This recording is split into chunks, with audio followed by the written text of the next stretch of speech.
Mhm.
Savage Bomber? Songitto said hi. Yo man, you are straight away at first.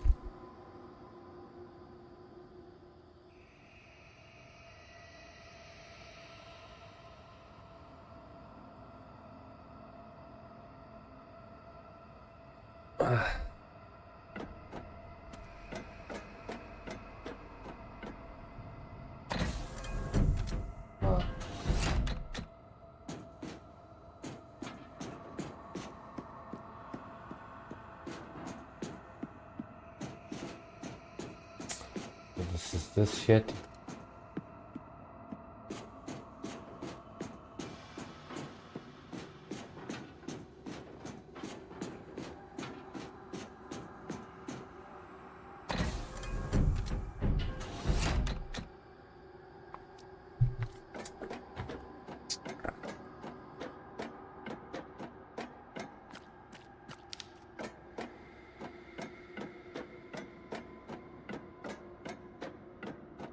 The safe point.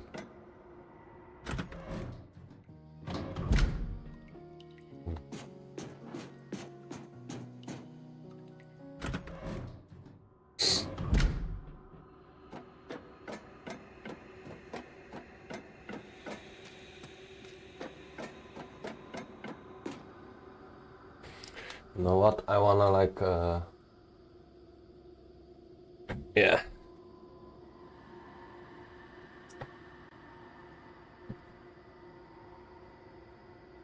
Yeah, a bit further with this shit.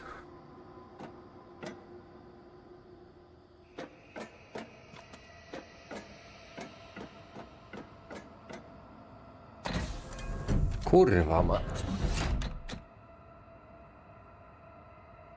Okay, wait. I need to switch some.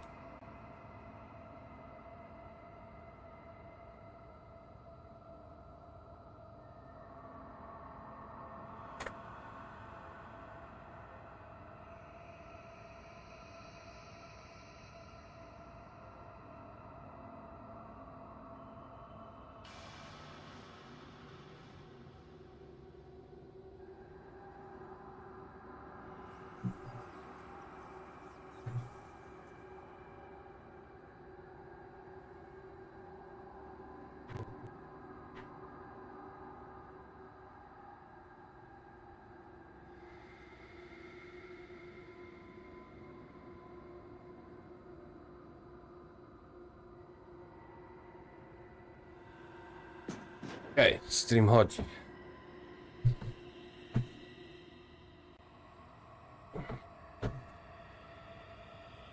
The camera is fucked. Fuck no. Need to restart it. Second. Man, I need to seriously invest in better setup.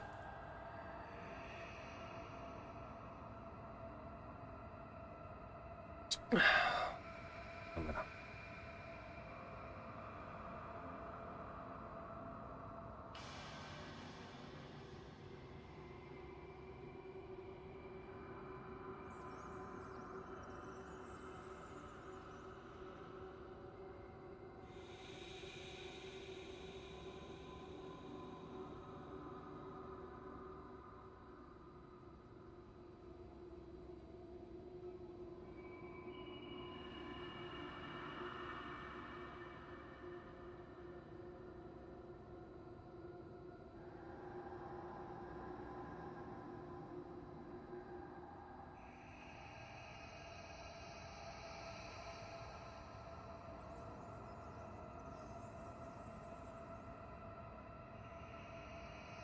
Okay, so it's not this one.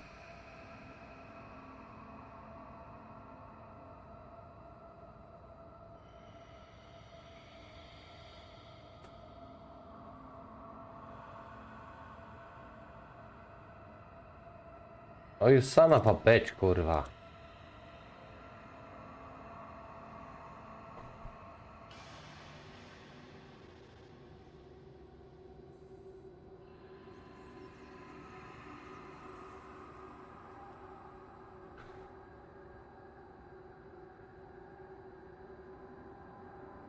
Hmm.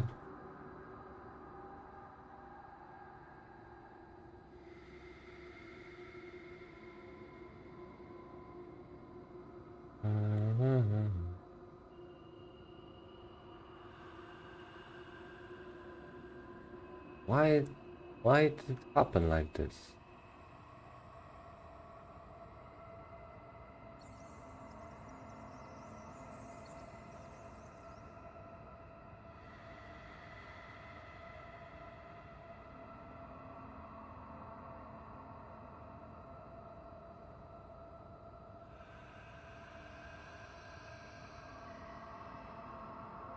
Okay, I almost did it.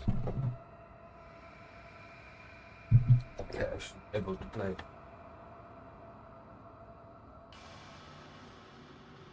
Ugh. Yes. Okay, go here. So closer to finished.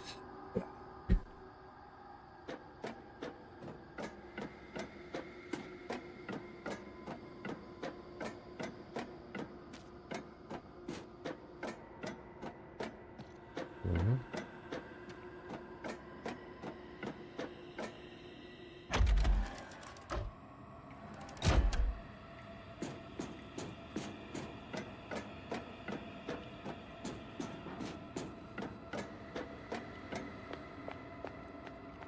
Was here.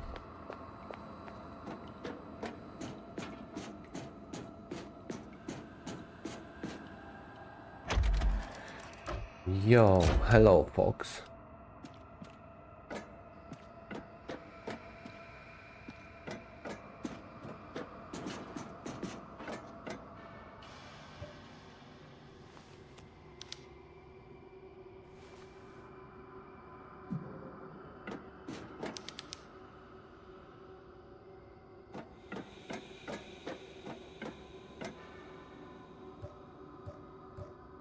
Hmm.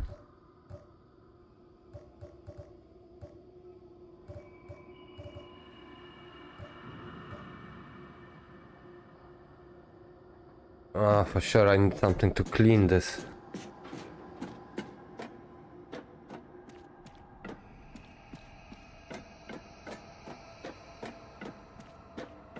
But what?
Oh.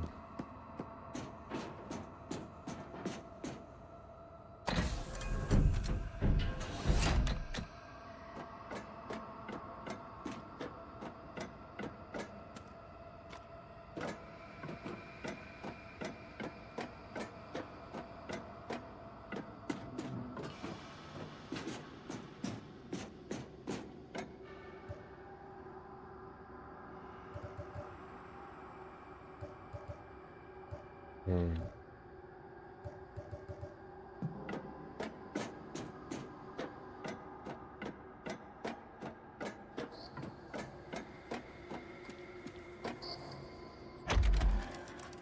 Hard to tell.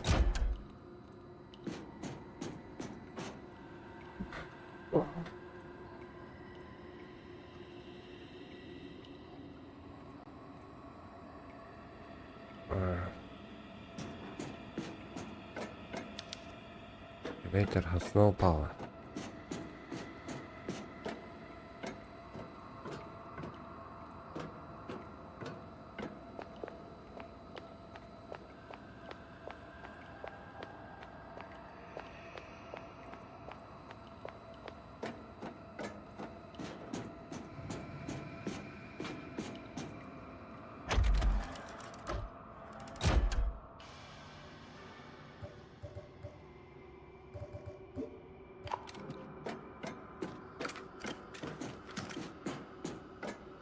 Is this?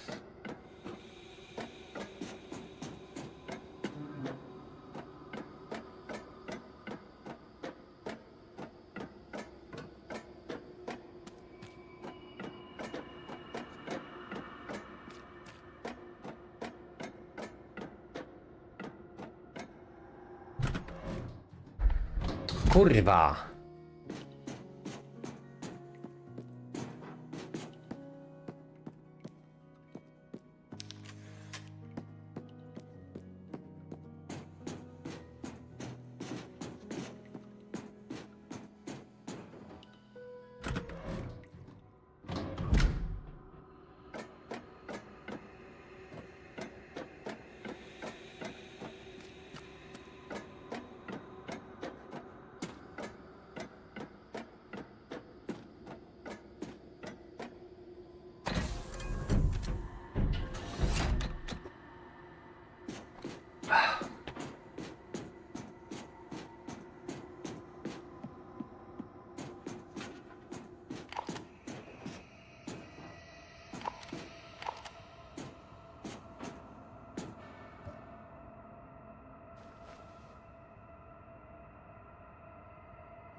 Ooh.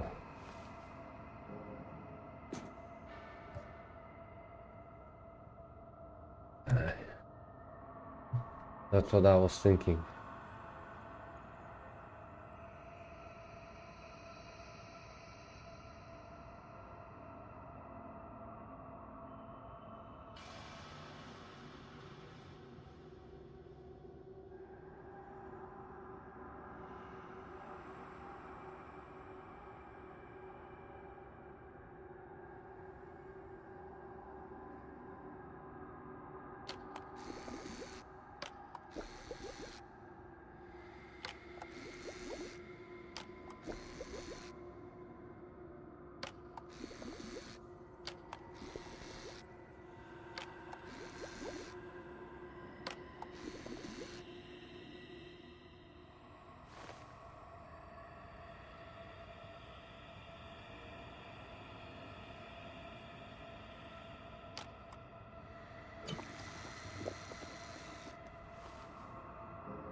Okay.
Do I have to go again up?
We have power.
I'm sorry. Can I get a map of this fucking place or not?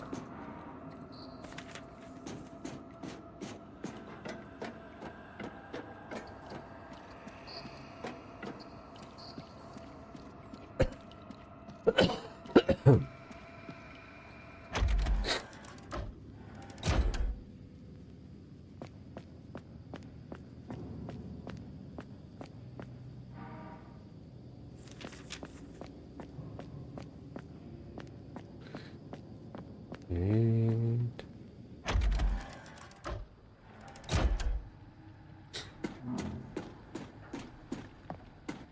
yeah.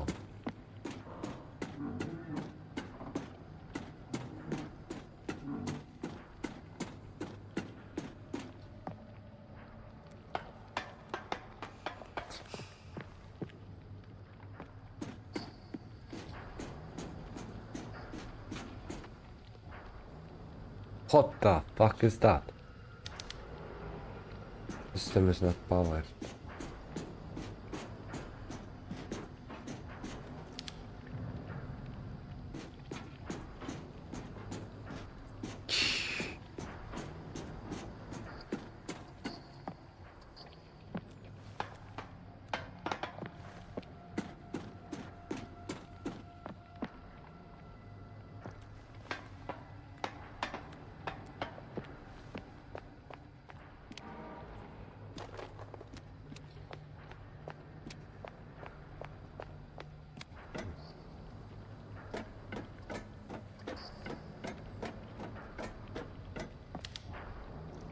What an abomination.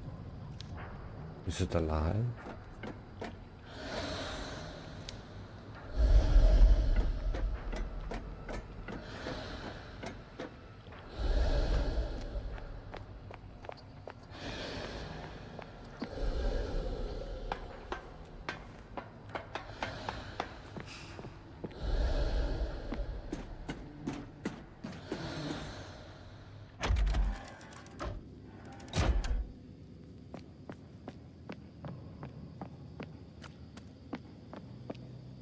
Mm-hmm.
Man, what the fuck are those things?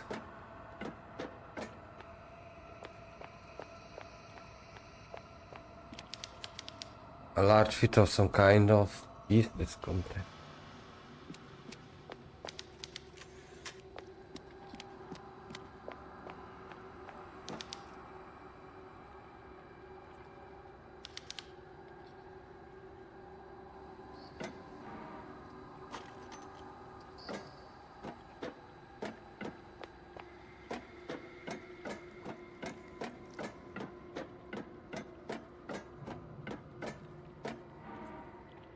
Syringe.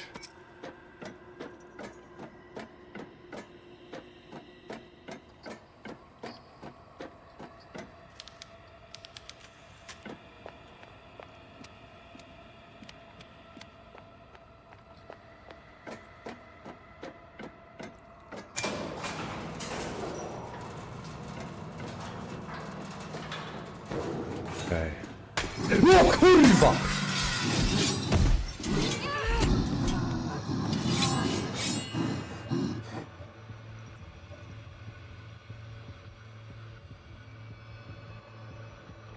I'm not...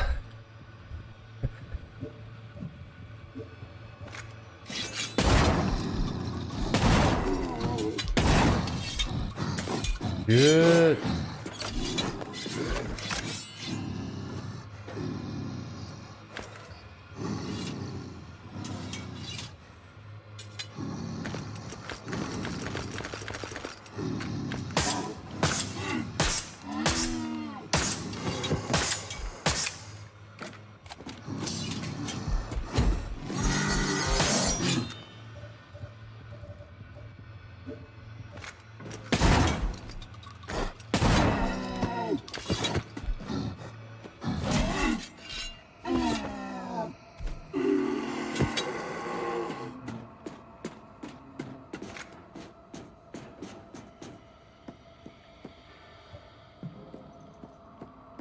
Kurwa, there is still a lot of to do.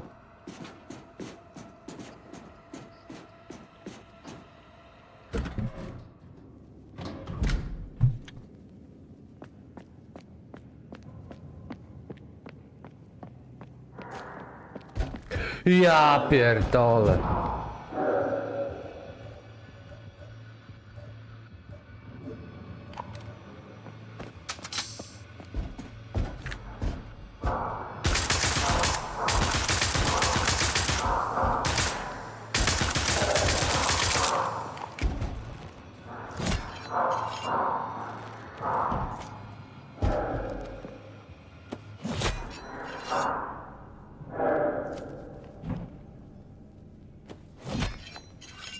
Bastard. Or I knew this thing's gonna go.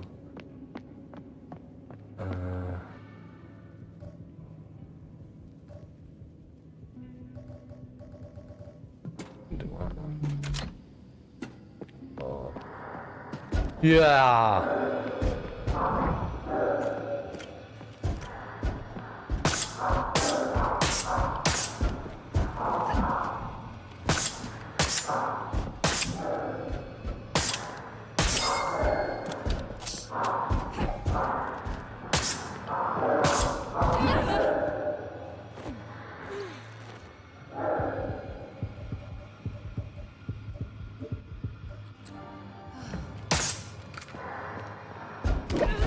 Kurwo!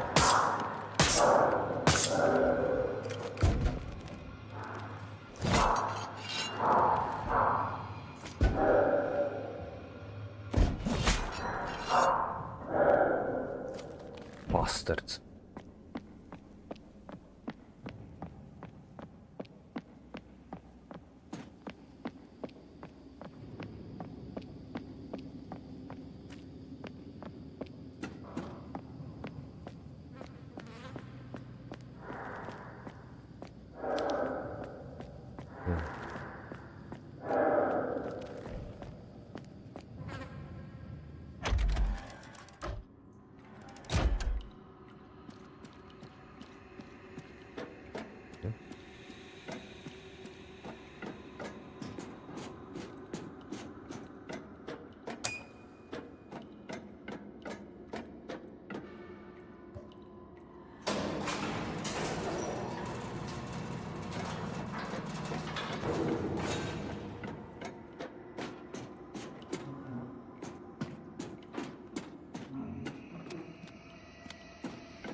Incinerator.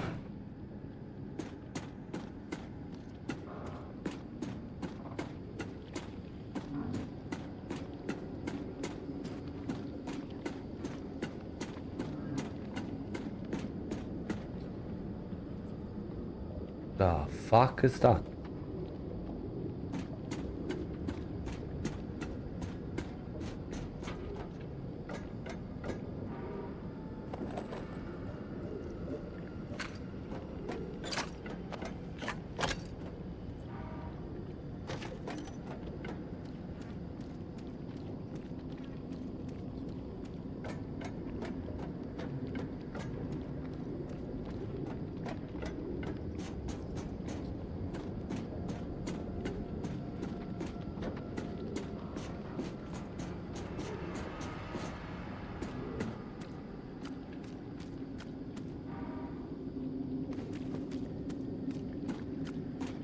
Okay, makes sense.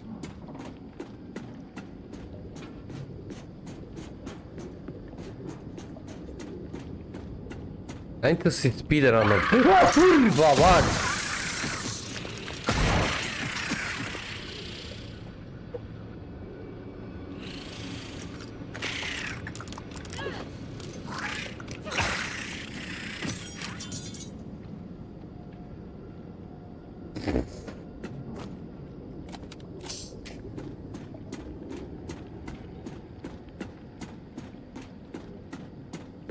The worst thing, I was thinking that it's gonna happen, yeah? I'm gonna get jump scared because like this place looks too creepy. And then I start fucking talking and I got fucking this guy. Oh my god. Why the fuck things happening to me?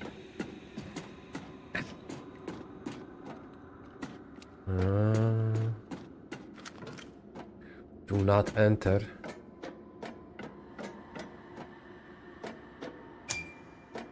Wait a minute.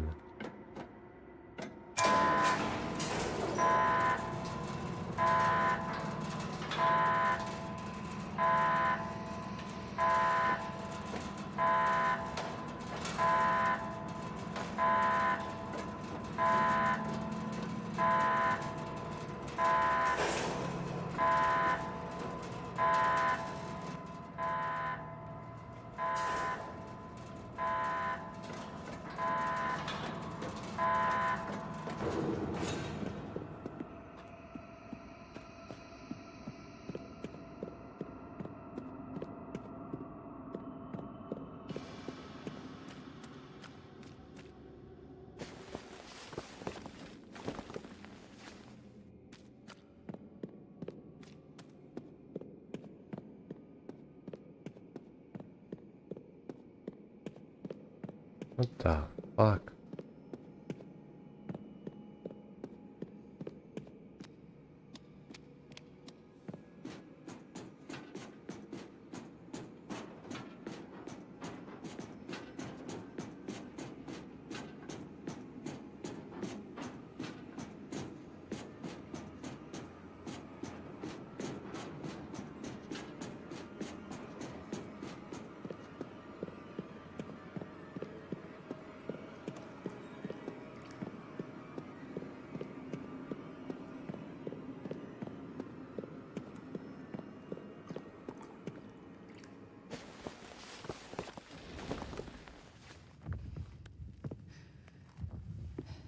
Ain't no way, I didn't finish everything. Finally, the chosen ones are both here. It is just as you foretold, my Lord Nautilus. The Wild Burger twins have come to set you free. Give me back my sister, Lucia. We're not taking part in this twisted resurrection. Poor child, you think you can resist what has already been decided.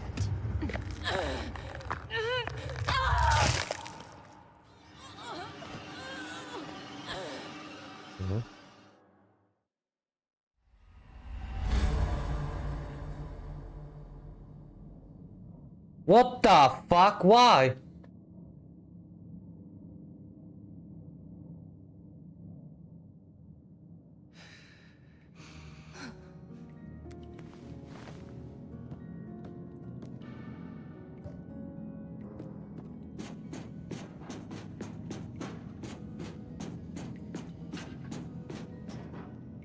Ja pierdolę.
At Linny9G said hello.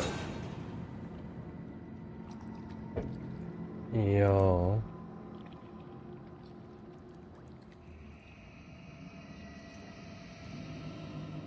Hello.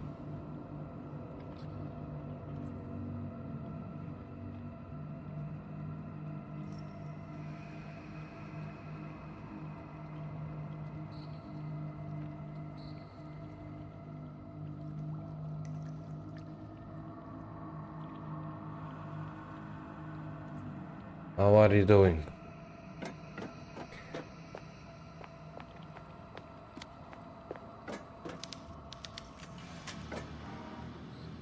How is everything?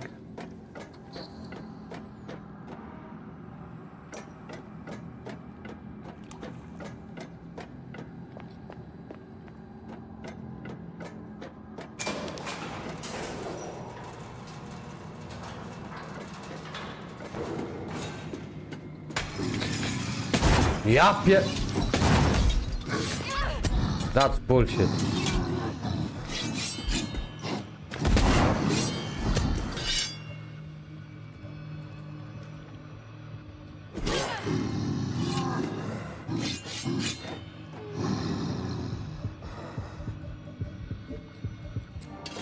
At Linny9G asks, okay, and how are you?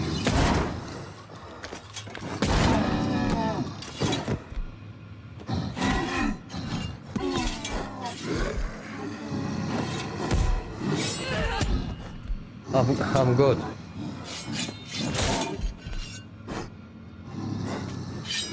Jasne.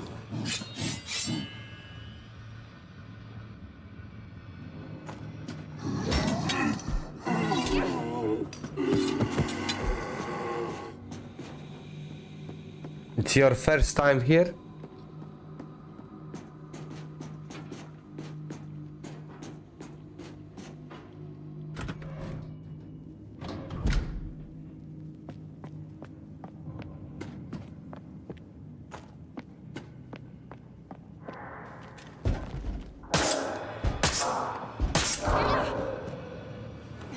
There you go.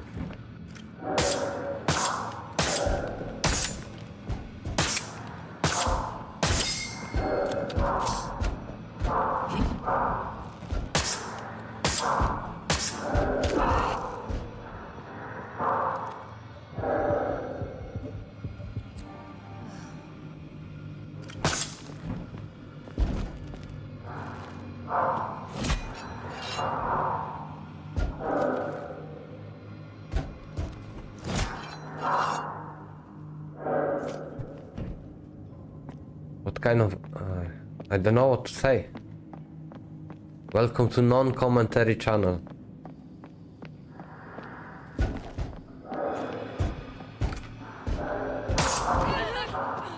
Oh Boże. At Kazumi Mishima 90k said subs song. Yo, Kazumi.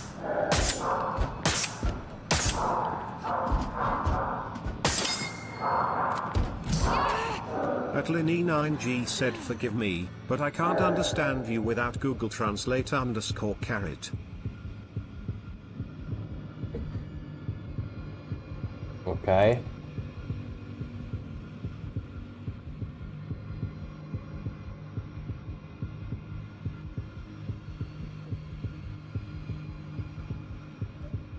Songitto asks what country do you live?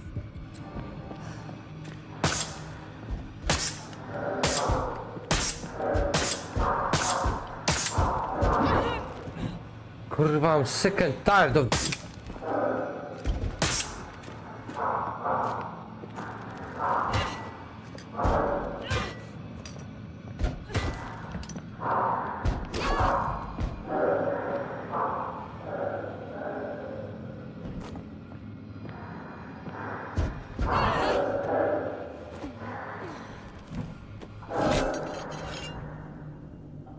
Kurwa.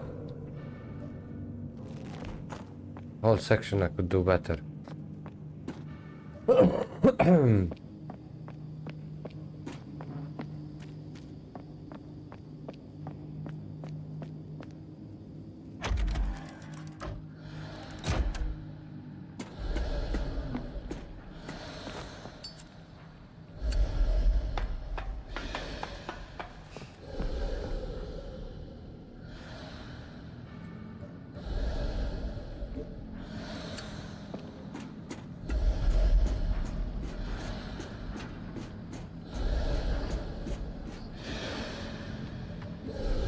At Lenny9G asks Kazakhstan and you?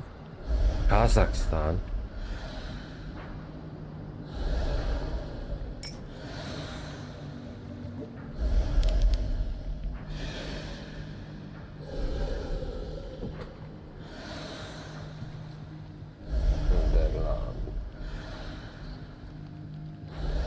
Songitto said Netherlands.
Oh yeah, so if you are from Kazakhstan,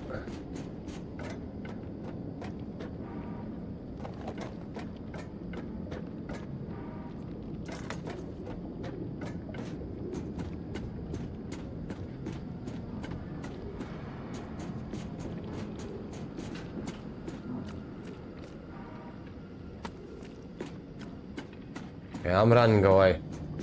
I'm not fighting those boss. I don't have enough.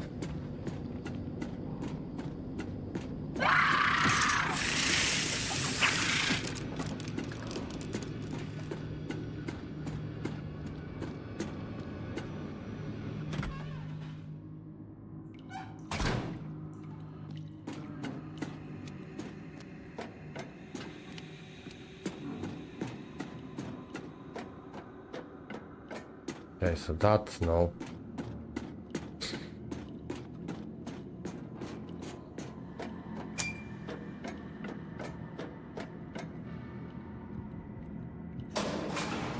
Let's go back there.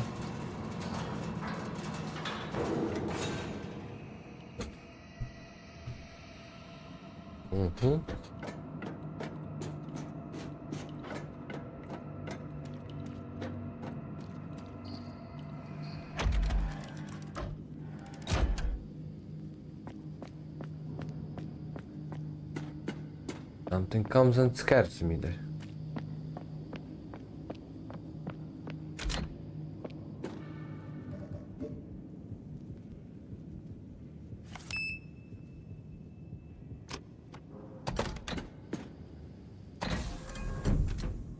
Laboratory.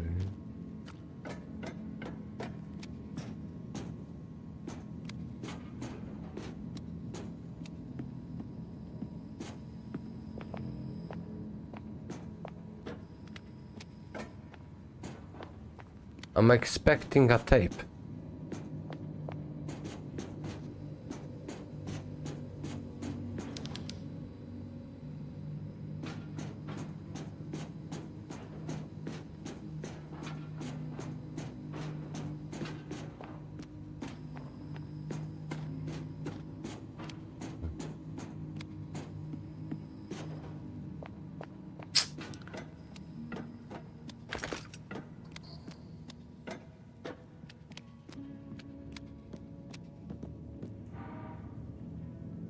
At Linny9 she said the scariest thing is when you swipe your card and it says access denied, and there's a monster behind you. Fantastic. Collect all Mother Lucia diaries entry. Old.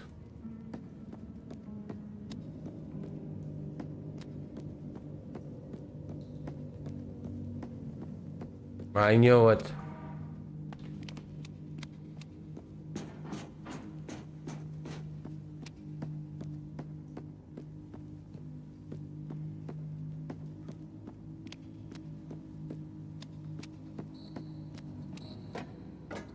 Okay.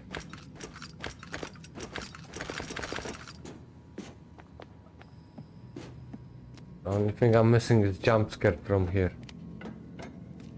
No jump scare.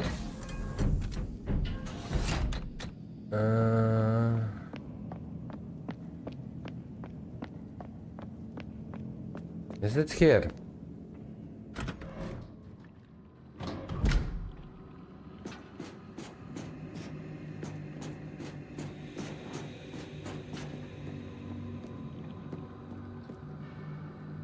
Hmm?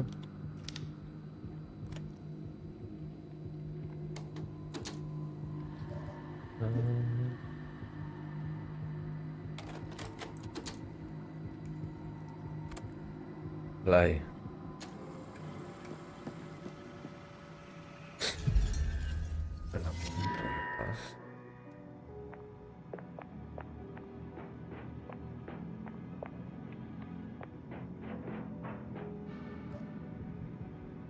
Oh no! Demonetize.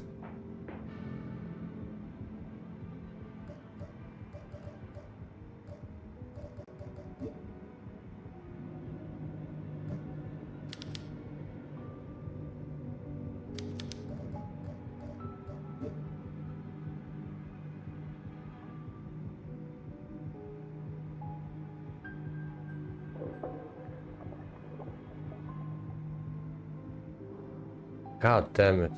Why they have to put this like that?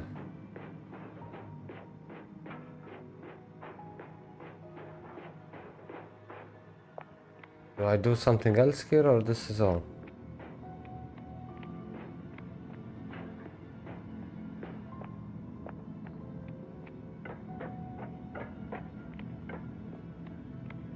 At Linny9 she said don't be afraid, I closed the YouTube admin's eyes. Face with tears of joy emoji.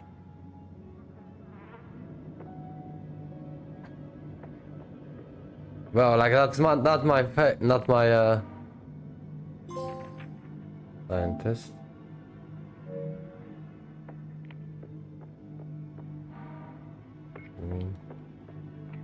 Like I didn't do it on purpose.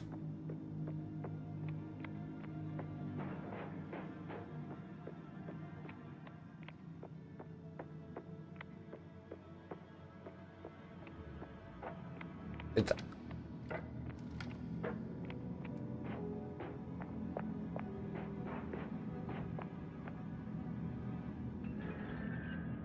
okay. TT underscore Milkus 420 said yo what's good.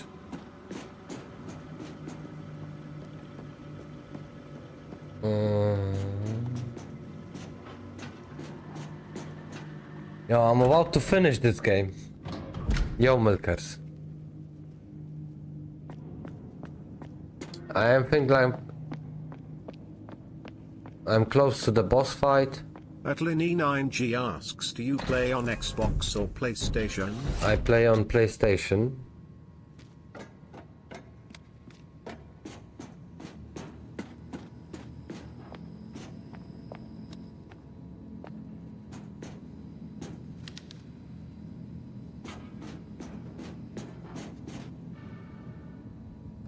Oh.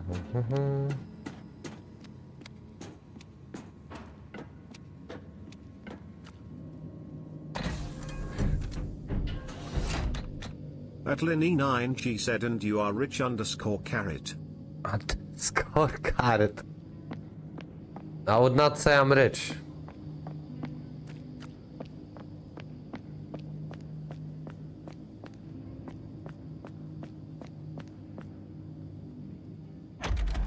Let me write to thank you. What?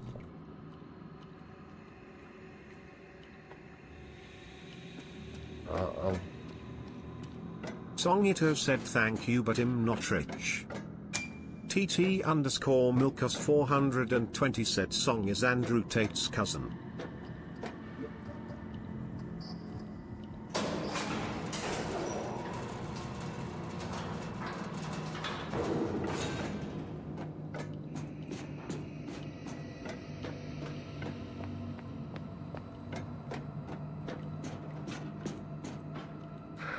Kinda I wanna save the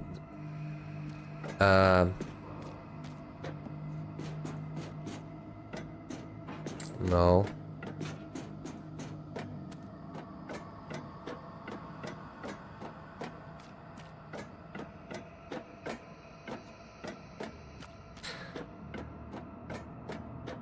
TT_Milkus 420 said he has a basement full of women Kappa.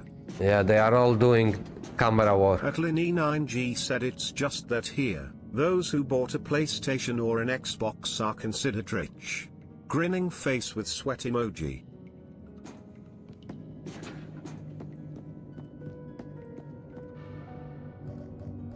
Yo, that's wild. That's crazy.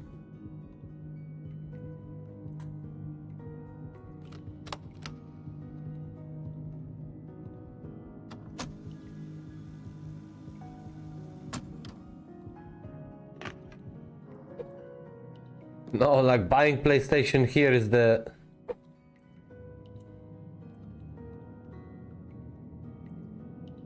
TT_Milkus 420 said console gamers think gaming PCs are more expensive. Songitto said and here they call you poor. yeah, it's how it's called?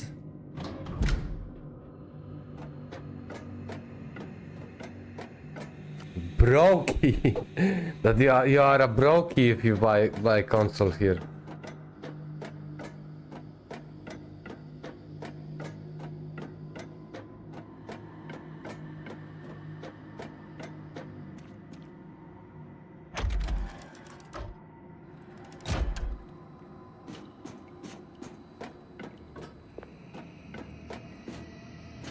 And now I can go, but I'm gonna be pissed.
Urva. This is me off. Ay, ay, ay, ay.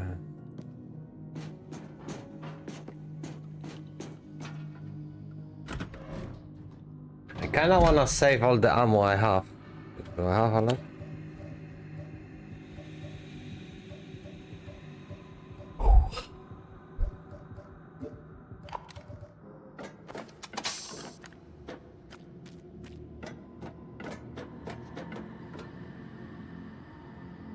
Jacqueline, Blair, Darkness.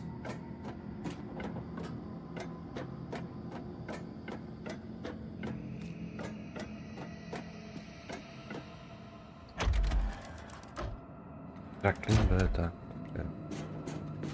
Crazy name.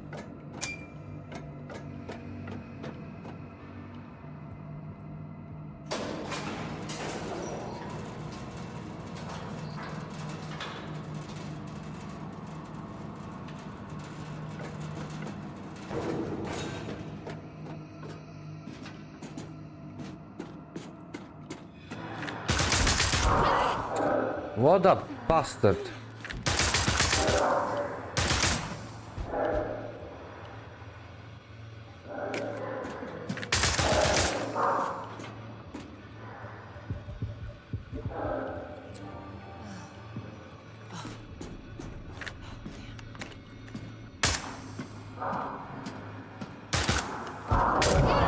No kur...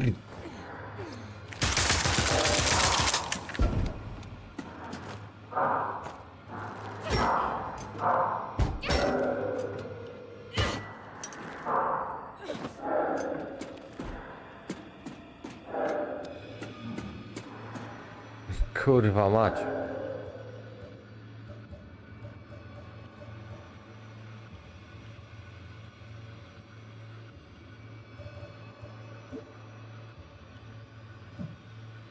I don't wanna use shotgun all the time.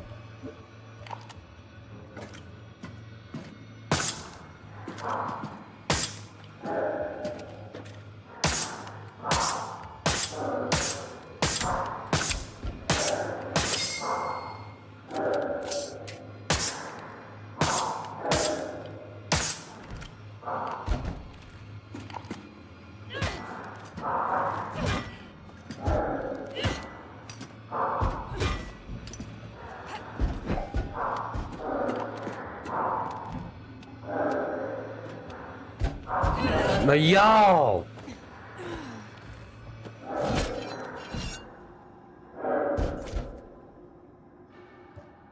Caution. Kurwa. Like all of this fucking bastard, they were not here.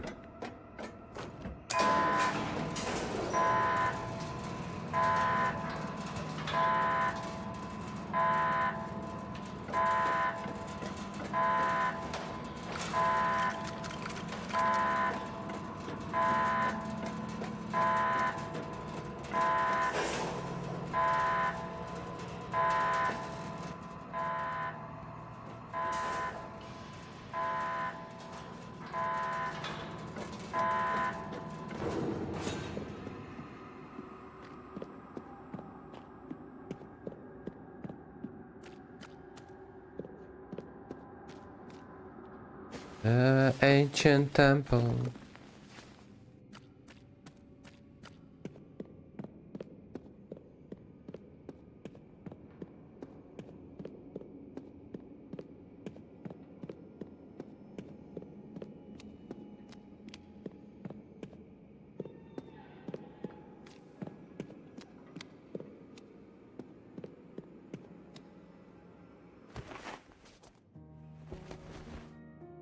Yo, you fucking kidding.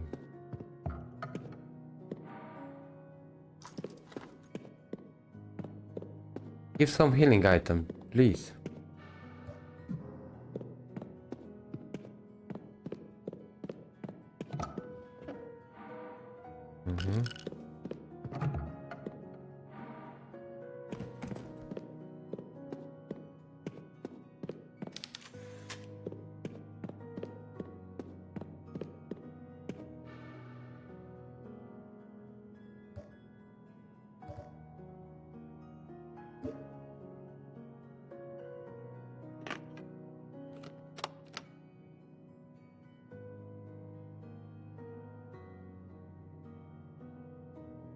Church. Let's get it on.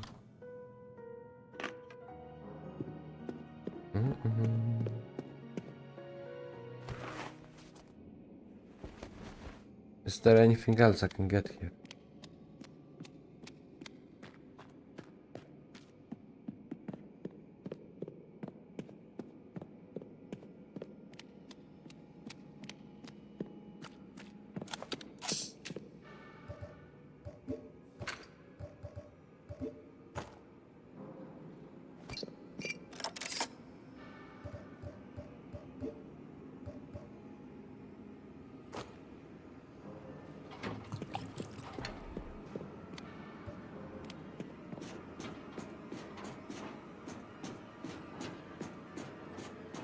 I wonder, last time I died here.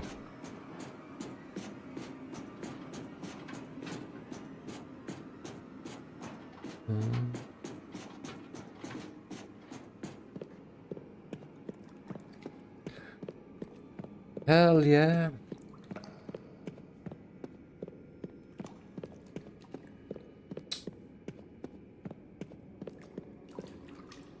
Let's...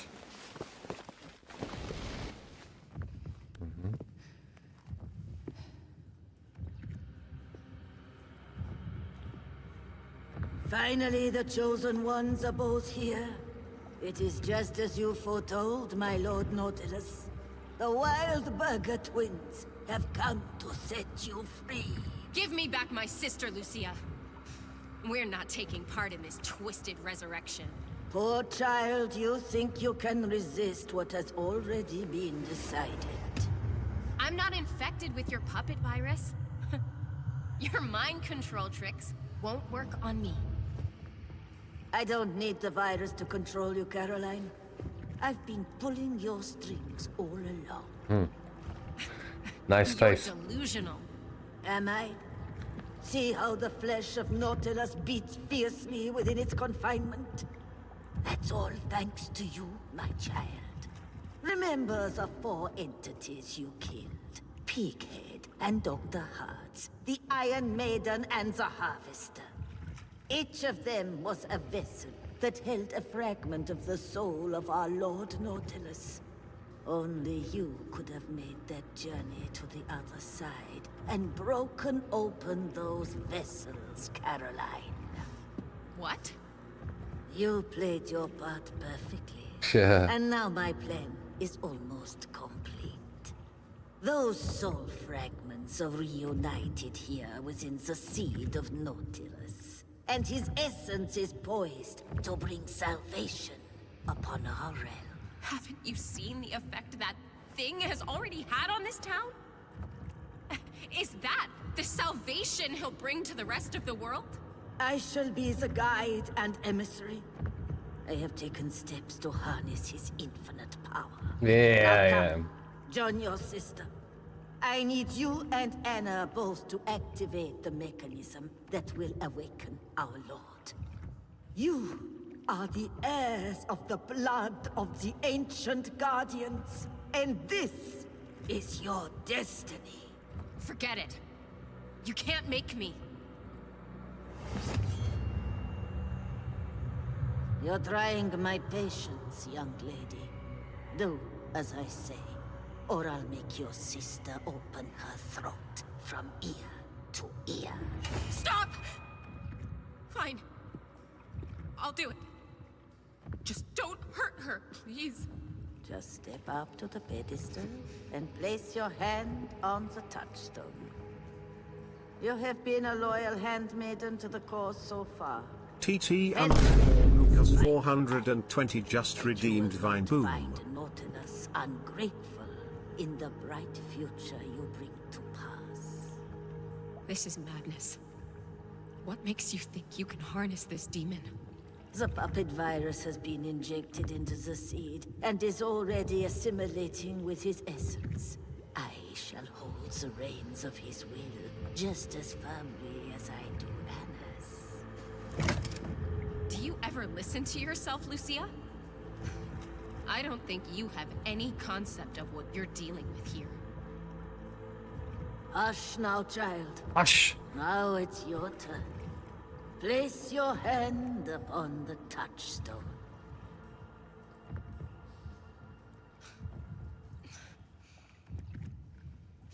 Do it now.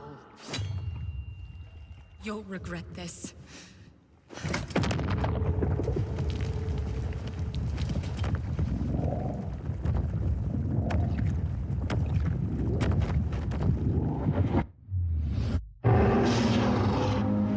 Oh, Lord Nautilus, rise from your eternal slumber. It's every time. I am your loyal Some wicked witch trying to resurrect some fucking bastard from hell. Unjust exile. And he gonna kill her. Now is the time to shine At your Linny light 9 she upon said the GG. world. Strike Thanks, Linny. down this blasphemer.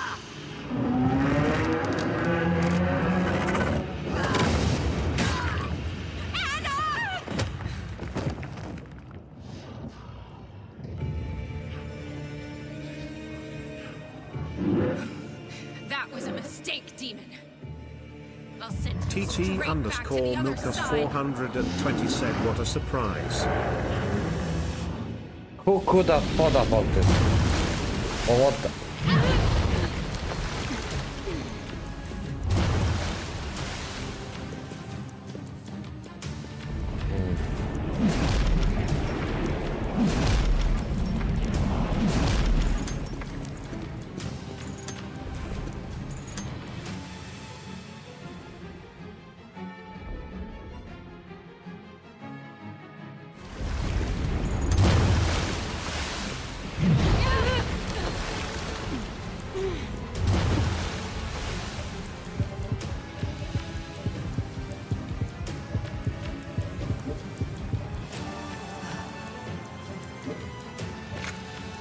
At Linny9 she said I believe in you underscore carrot. Underscore car. Kurde, I don't...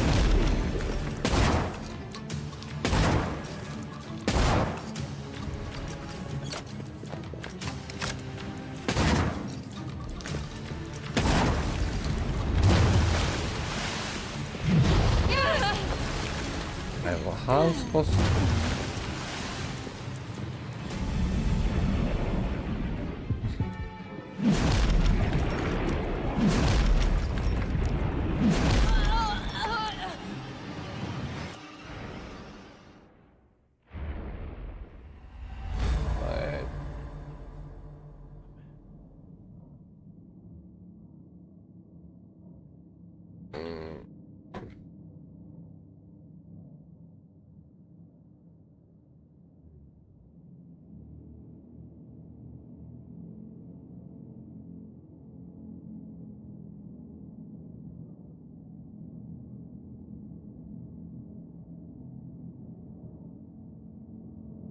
At Oh, Linny9 she said my faith has dried up frown.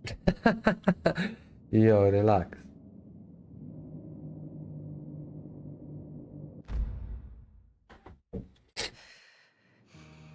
I just need to figure it out a little bit. At Linny9 she said grinning face with sweat emoji. Jacqueline underscore Blair Darkness said pew pew pew pew pew pew pew pew pew pew pew pew. Hello. Jacqueline underscore Blair Darkness just followed. Thank you for the follow. Excellent.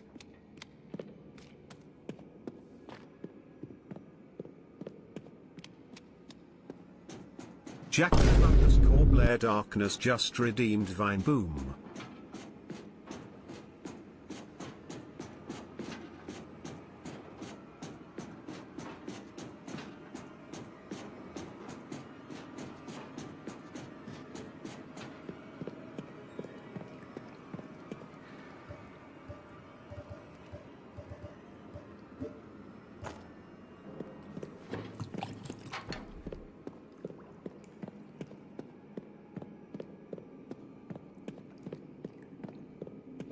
But this is gonna be a little bit difficult.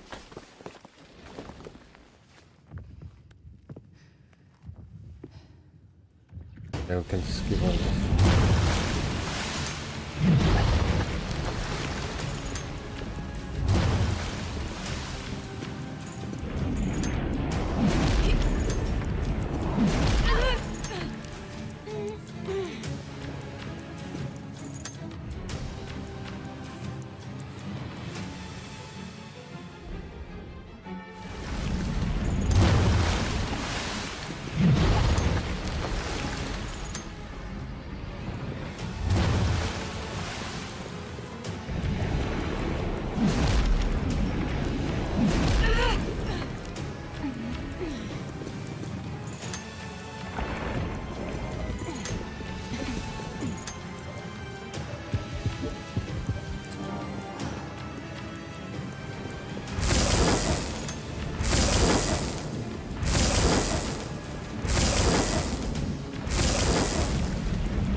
At Linny9G said the very same main boss whom the screenwriter forbids from killing the main character grinning face with sweat emoji.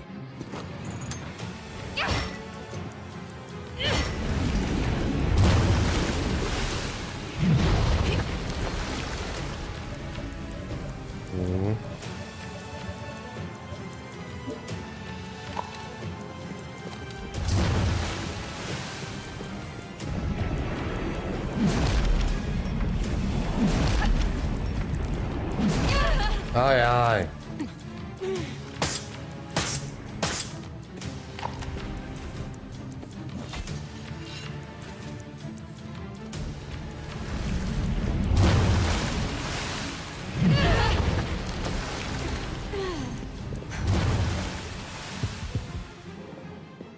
This is gonna be hard. Jacqueline_Blair Darkness said hello, greetings from Chile. I'm playing it too, but this stretch is really difficult. Good luck getting through it. Oh, thanks. And let me follow you on Twitch.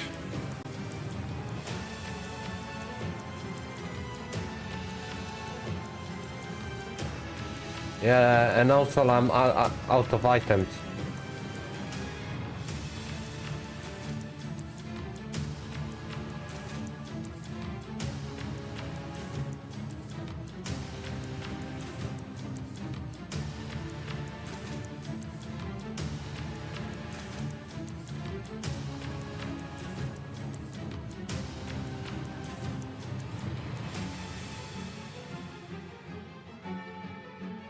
Okay.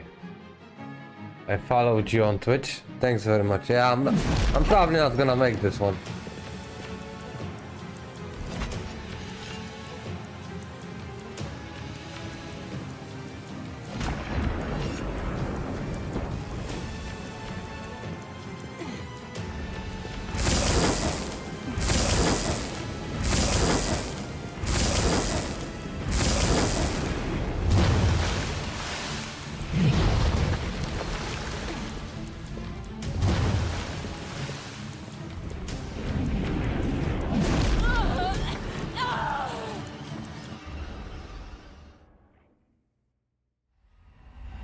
Ah, for fuck's sake.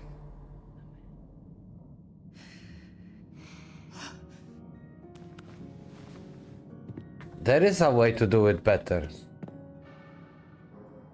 At Linny9G said no. No, I can load the save from here and just get past those monsters without using the... Yeah, I can do this better. Just don't use any ammunition and just go past them. Then I have more ammo. I was thinking about that this is how it's gonna be. Jacqueline_Blair Darkness said, did you like the game? It was created here in my country, Chile. I feel very proud, smiling face with hearts emoji. Really? I like the first one and no, I like the game. A little bit difficult with the puzzles. Puzzles were very difficult.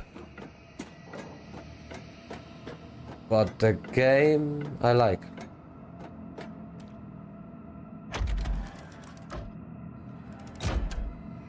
I do enjoy. Very nice horror.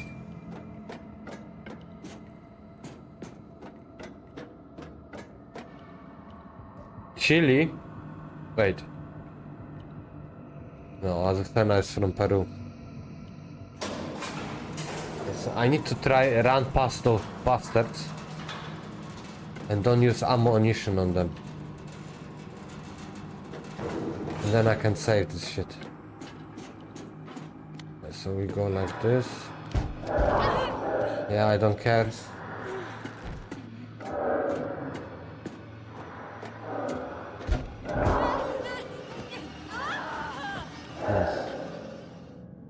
Maybe not like this.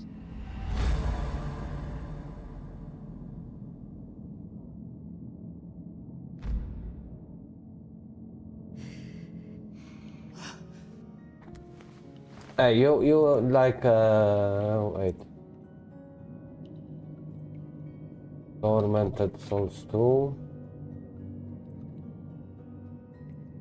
2 was made. Yeah. Yes, Tormented Soul made by Chilean studio Dual Effect, which is based in Cuilpo, Chile. Development team consists of about 10 people, all of whom are from Chile. Wow.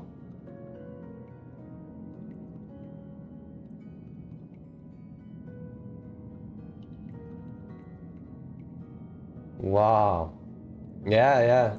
Nice. Nice, really, like 10 people. At Linny9G said your fans love you, why are you running away from them? _carrot. Which... What? I'm not running away. Oh my god, what is...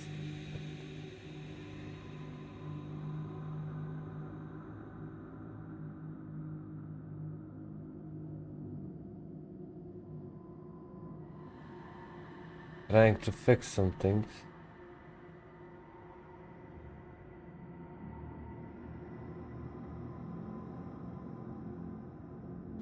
Okay, I'm going. Sorry for running away. Do you mean the monsters are...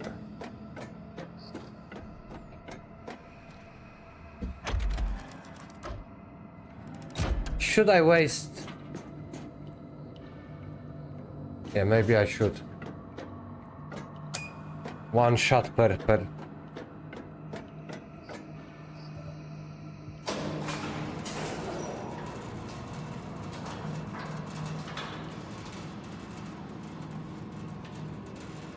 Feel very proud.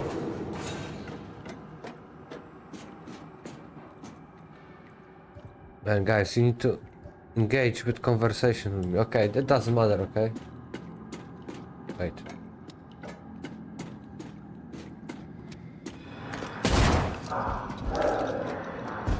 No way, fucking hell, man.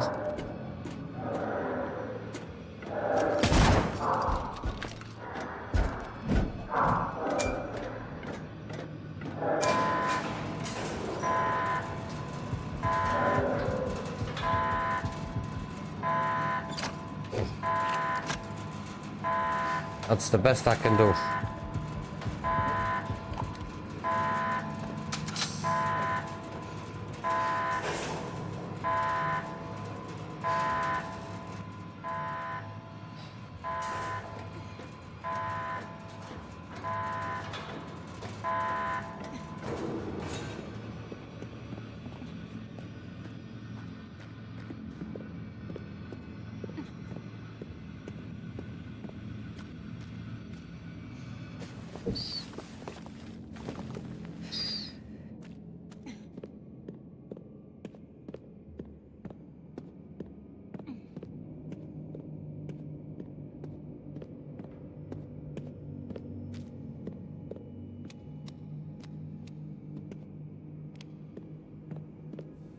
But there is nothing else here.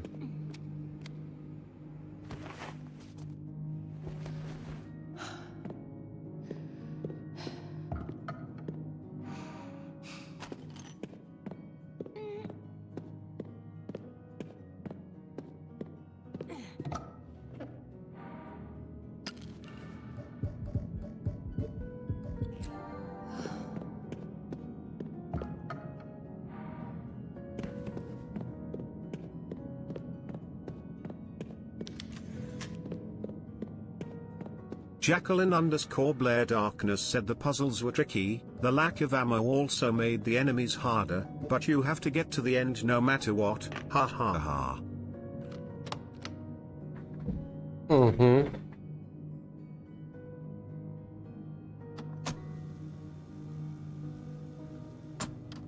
Yeah, the standard difficulty is really like it's yeah, it's challenging. It's not that super hard. Edgar's Lab.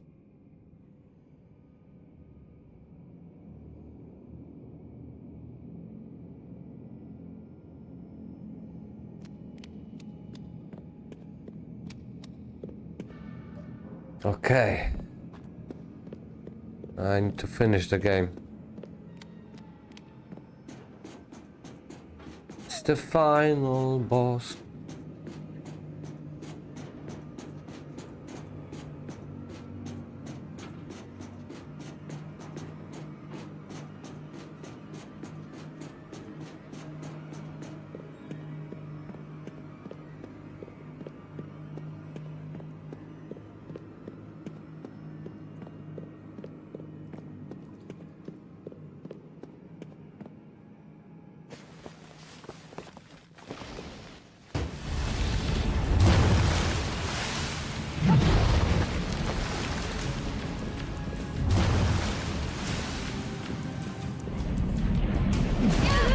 Kurde!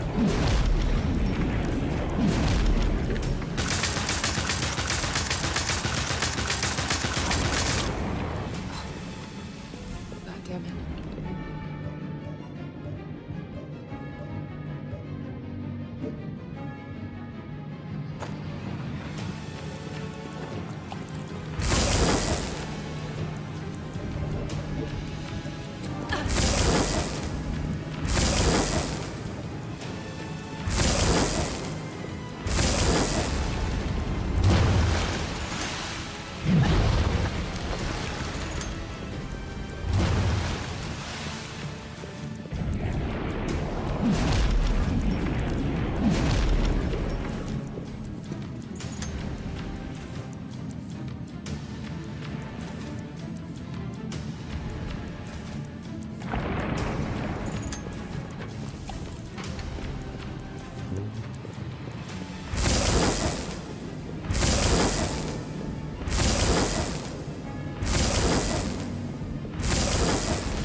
Ja pierdolę.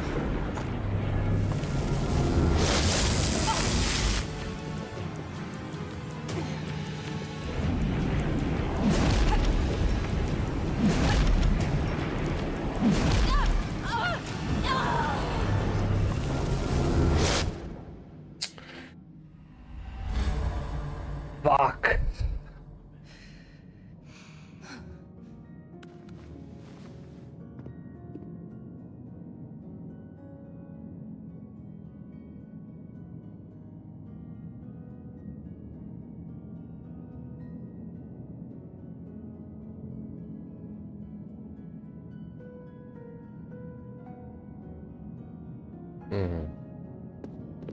Hey.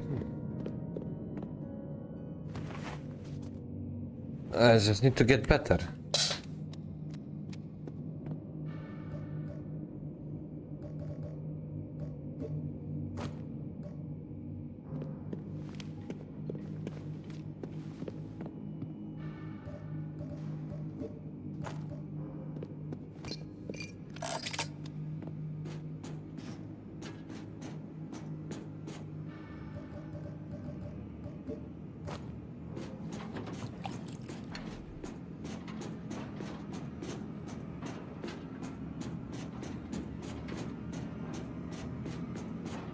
So how many shots? I guess I'm saving the shotgun for the last cycle.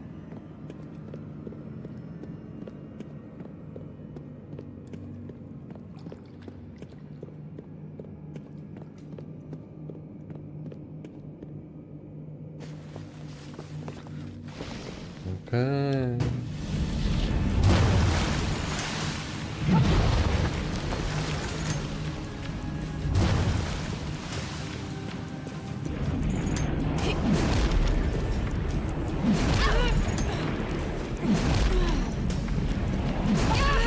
Yo.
No.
It's gonna go this time.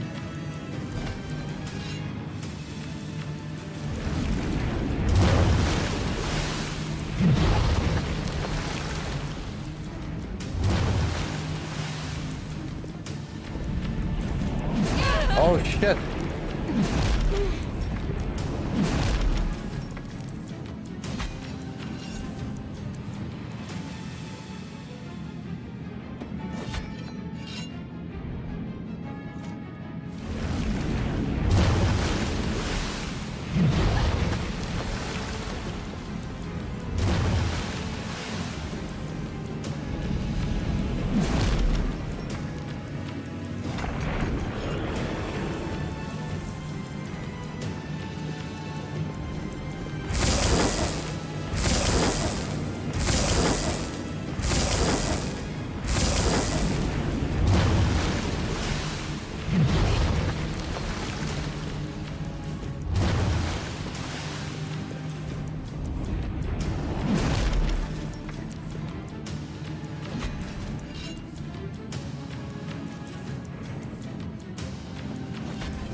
Yo.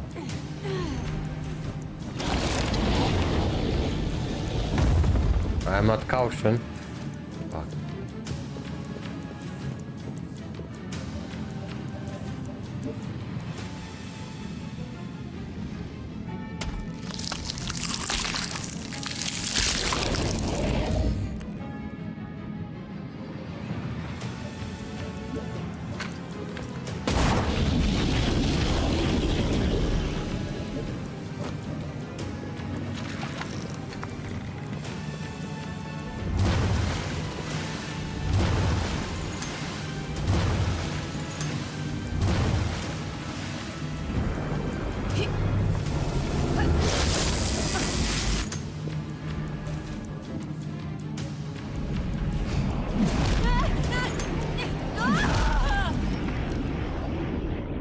Kurwa mać.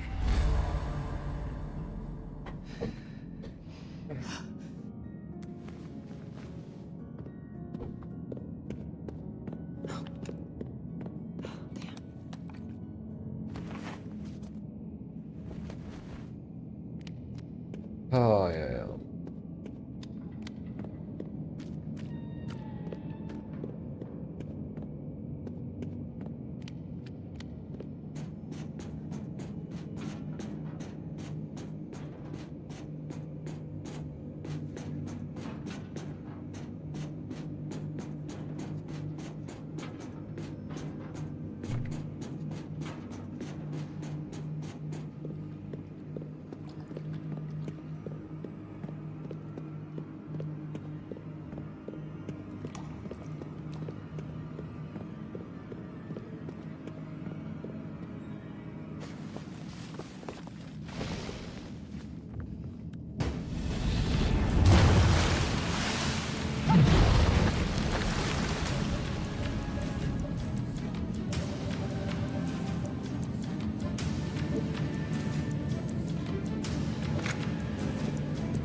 Yeah, 2 more shots.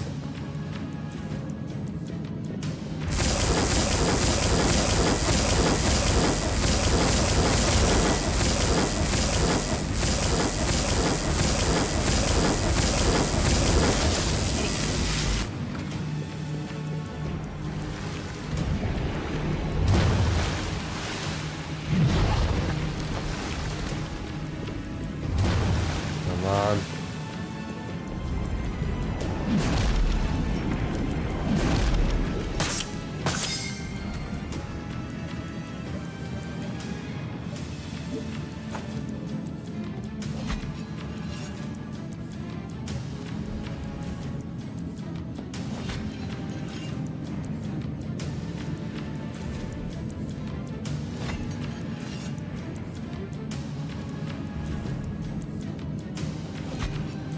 Nice.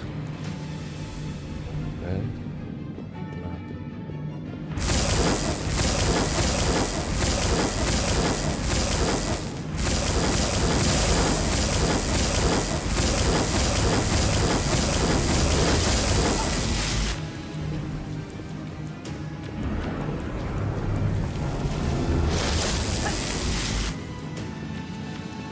Come on, get it. Oh shit!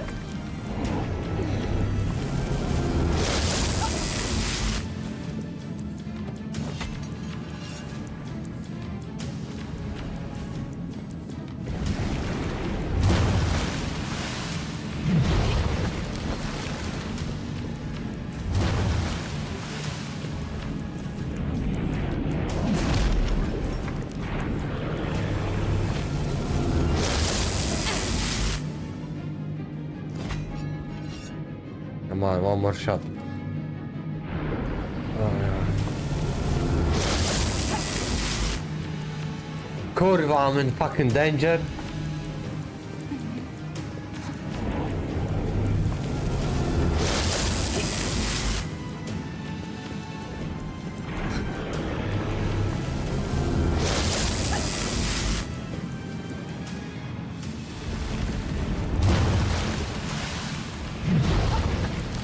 Okay, just don't get hit.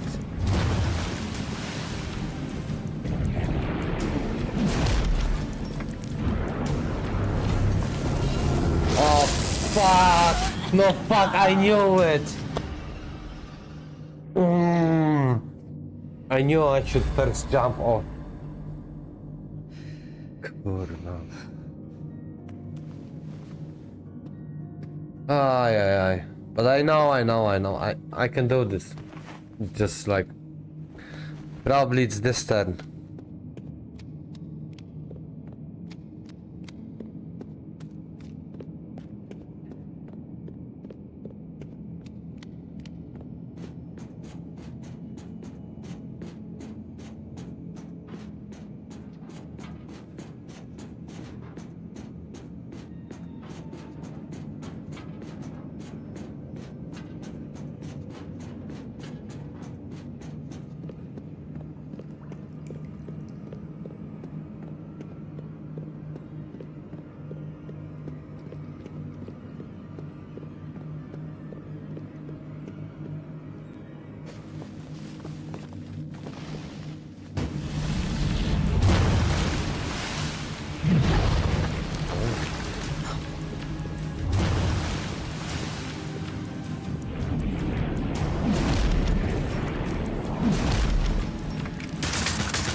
Ja pierdolę.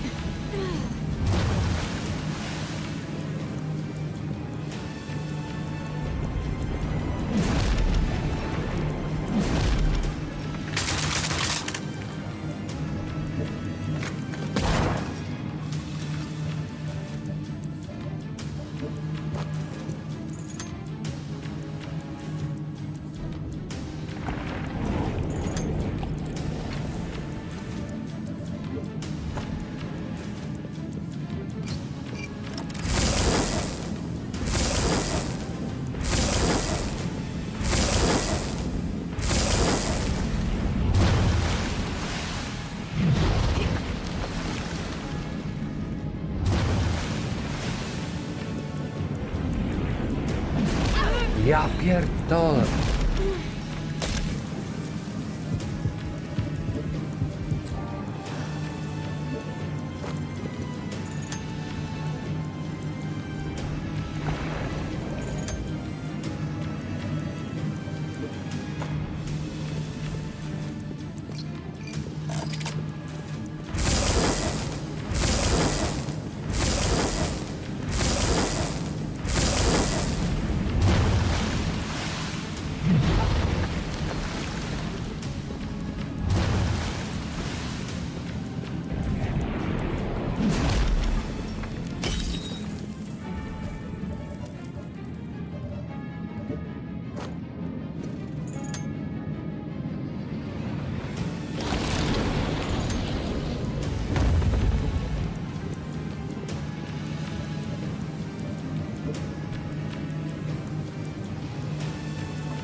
Ja pier...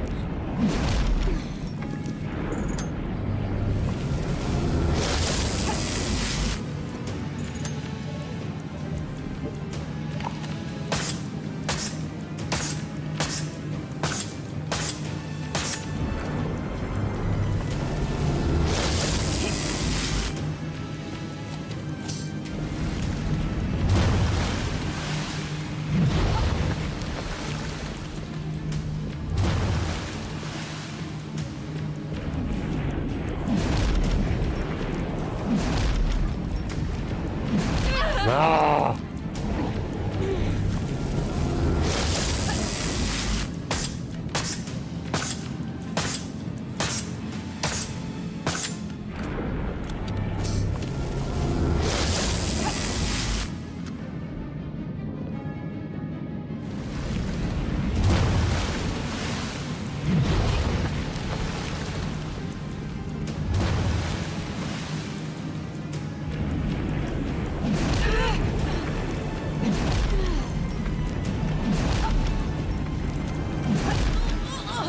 Ja pierdolę.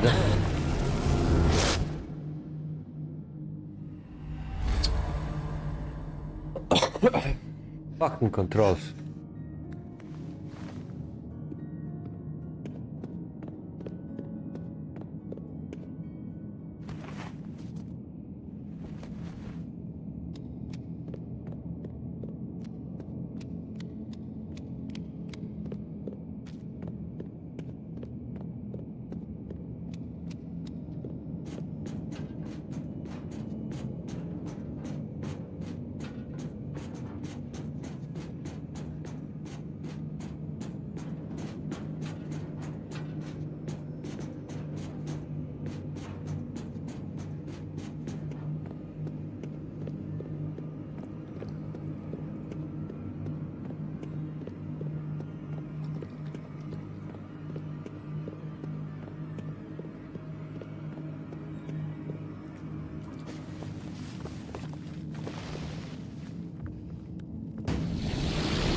That's bullshit, kurwa.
Kurwa.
course.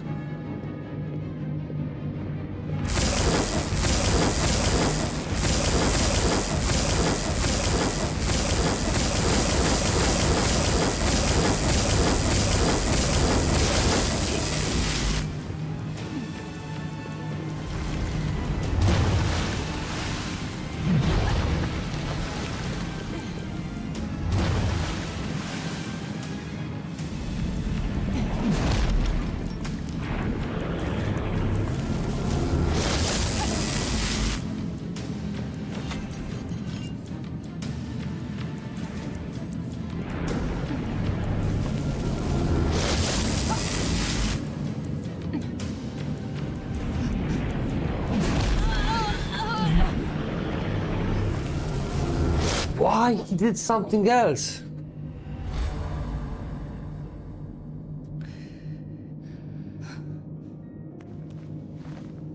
I was expecting something else. I go toilet, what's it?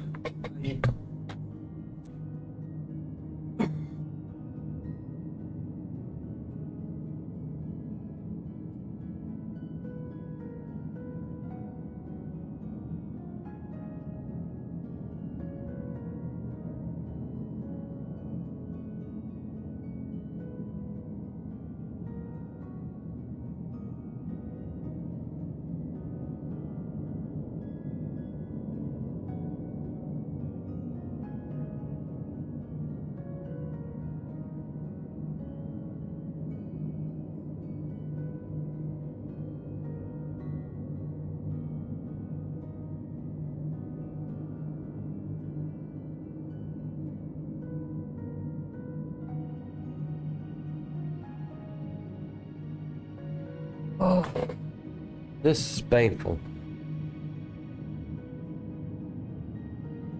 I was thinking maybe I played Tekken. Oh. Oh.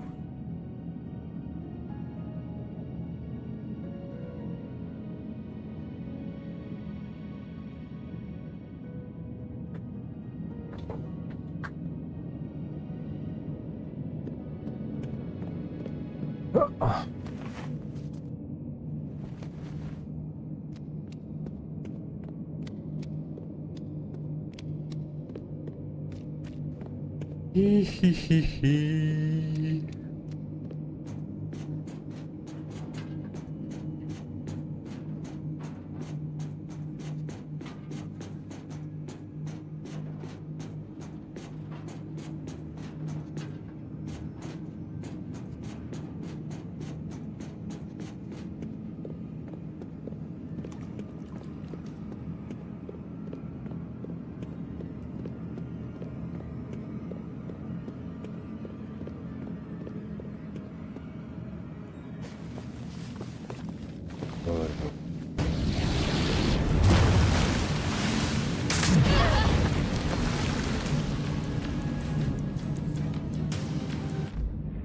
Kurwa.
What?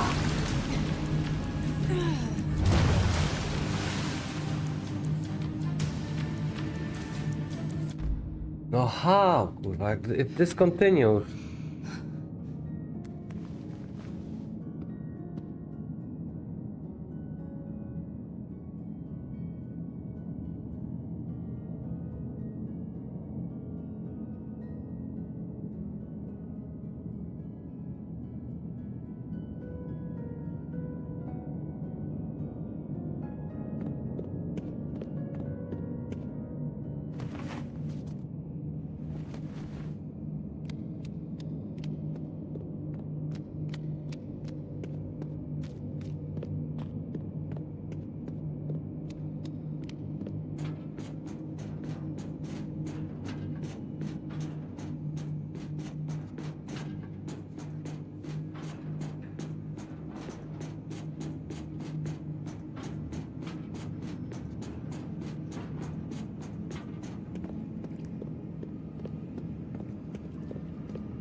What the?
No bullshit.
No kurwa mać!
No yo!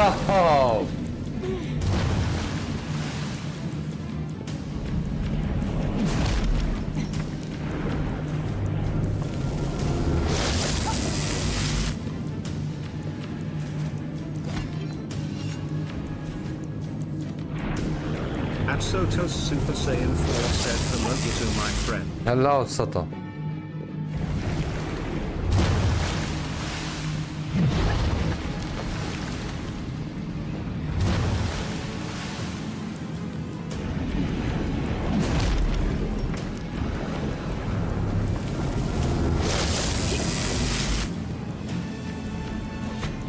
Oh, you bastard.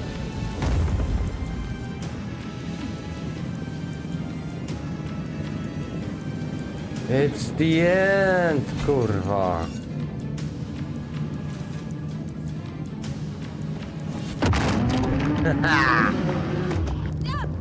Bastard.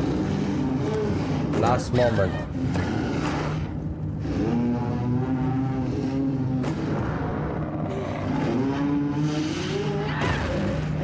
There we go. Go there!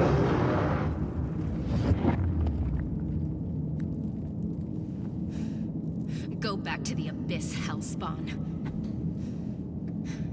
And give my regards to Lucia.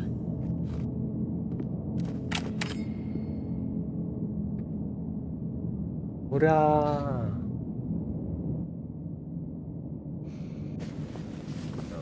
Funk.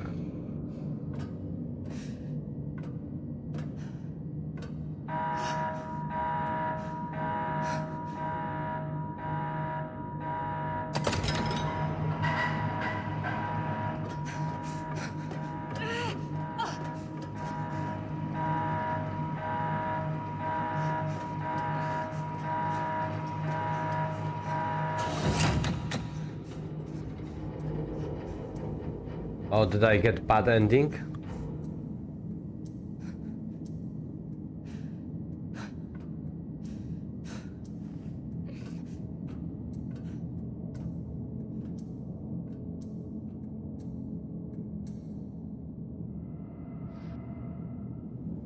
Laborator.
Ooh.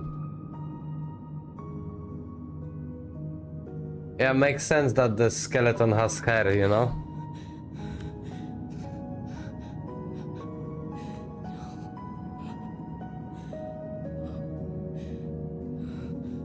Top quality detail.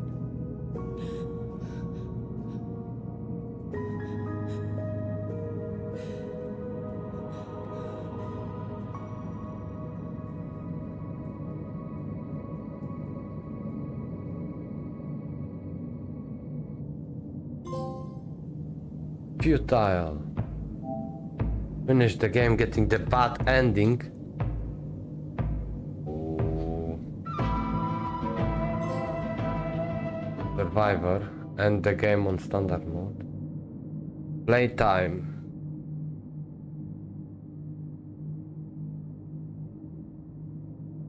Ending bad, files collected.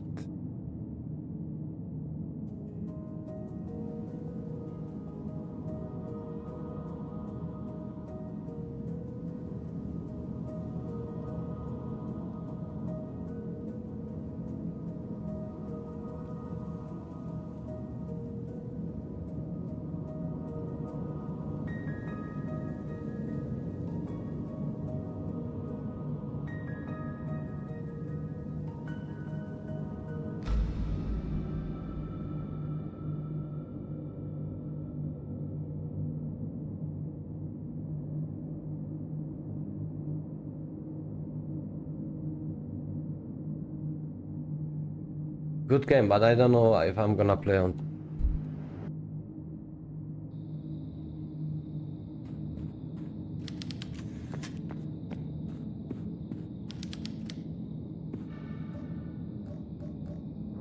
I unlocked something and I don't know what it is.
Okay.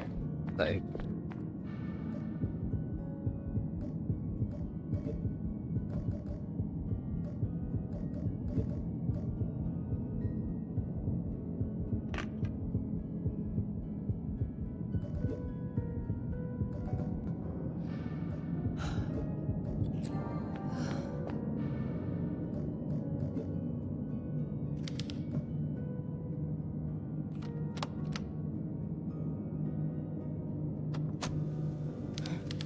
A tape recorder.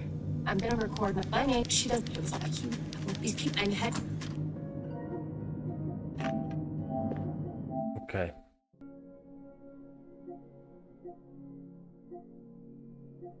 This is done. I might jump on the rank, but wait.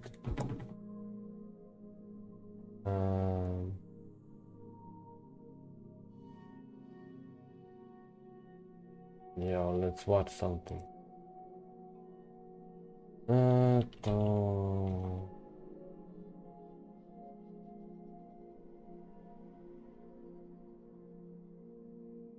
Let's watch some shit again. Oh.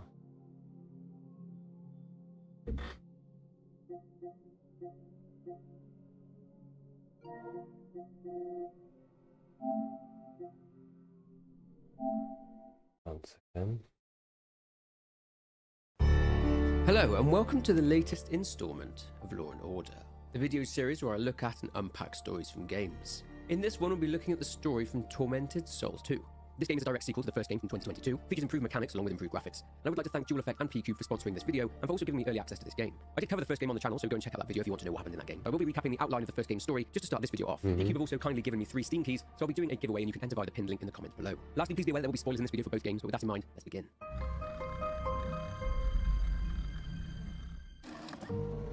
In December 1994, Caroline Walker received a letter from a John Doe, which contained a picture of 2 young girls called Anna and Emma Wildberger, which caused a reaction in her, although she does not know why. Going to the abandoned Wildberger Hospital on Blackwood Island in Canada, 2 weeks later in order to find out what happened to the girls, she gets bonked over the head, passes out, and wakes up to find that her right eye has been taken. She also comes across grim monsters there too. Coming across a priest there, he aids her throughout her time exploring the hospital. She finds VHS tapes there and discovers that she has a strange power, which allows her to travel to different points in time and can manipulate the present by changing things in the past. During one of these moments in the past, she finds one of the young girls from the photo, and this is Anna, and Anna explains that she lives there with her mother and father, but that it was her grandfather that had locked her up. Essentially, Caroline discovers that she is the other girl in the photograph, but that she suffered from amnesia and couldn't remember most, if not all, of her childhood, and that at some point she got separated from Anna. So therefore, Anna is her twin sister. Anyway, also in one of these time travels, it appears that Caroline took her own eye, and this was a way to open up a large door that could only be opened up by twins. It's at this point revealed that the old man, the priest, is actually Emma, Caroline, and Anna's grandfather on the mother's side. He's been guiding Caroline to do everything she has done so she can open this door for him. His evil plan, ever since the twins were born, had been to sacrifice the twins so that he could resurrect what he believed to be their savior. He and his cult tried to sacrifice the twins as the cult. The Pox sect believed twins contained power in their blood, but Emma and Anna's mother found out and managed to escape with Emma. Caroline discovers that in the present day, Anna is mutated into a grotesque monster who, when delivering a serum, changes back to her normal state and dies. Caroline then goes to confront Noah. After Noah gave his life and blood to the resurrection ritual, and after defeating the resurrected monster, Caroline can leave the hospital. She can use a VHS tape to go back in time in order to manipulate it so that Anna was able to escape her captivity by using acid on a chain holding the prison door shut, meaning Anna was able to escape the cell, and Caroline brings her back through the screen and into the present day. Caroline and Anna then escape the hospital. But that's the plot from the first game. Let's now jump into the plot for the second one. Hoping for a normal life with Anna, who she since adopted, Caroline and Anna are on a train and heading somewhere. They're in Chile and heading to a convent.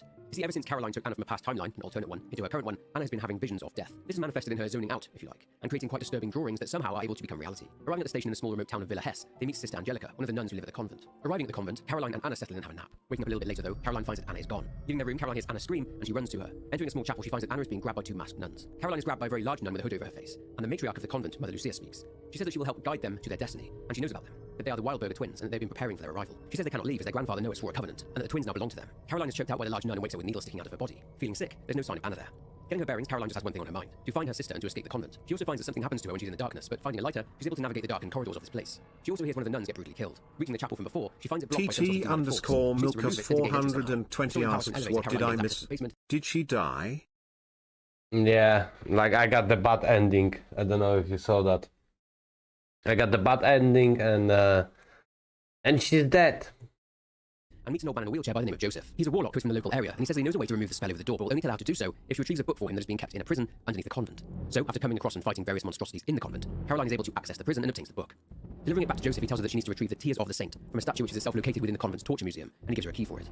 Inside, well, this is a joyful place. Various methods of torture and execution are displayed here. It seems that some of these torture contraptions have been used very recently. There's also a mirror here, and lighting the correct candles on it, Caroline is able to once again use her ability to shift into an alternative reality. This place, known as the Other Side, is a dark and very grim representation of the real world. Caroline is able to manipulate it to make things change in the real world, and doing so, she uses a plant sprayer to obtain the liquid that Joseph mentioned. Using the red liquid to remove the curse that's blocking the door to the chapel, Caroline enters. Inside, she discovers the large nun who grabbed her before, the Sister Inquisitor, kneeling down with dead nuns surrounding her, and she has a dagger in each eye. Reality then shifts to the alternate one, and Caroline must fight this Iron Maiden.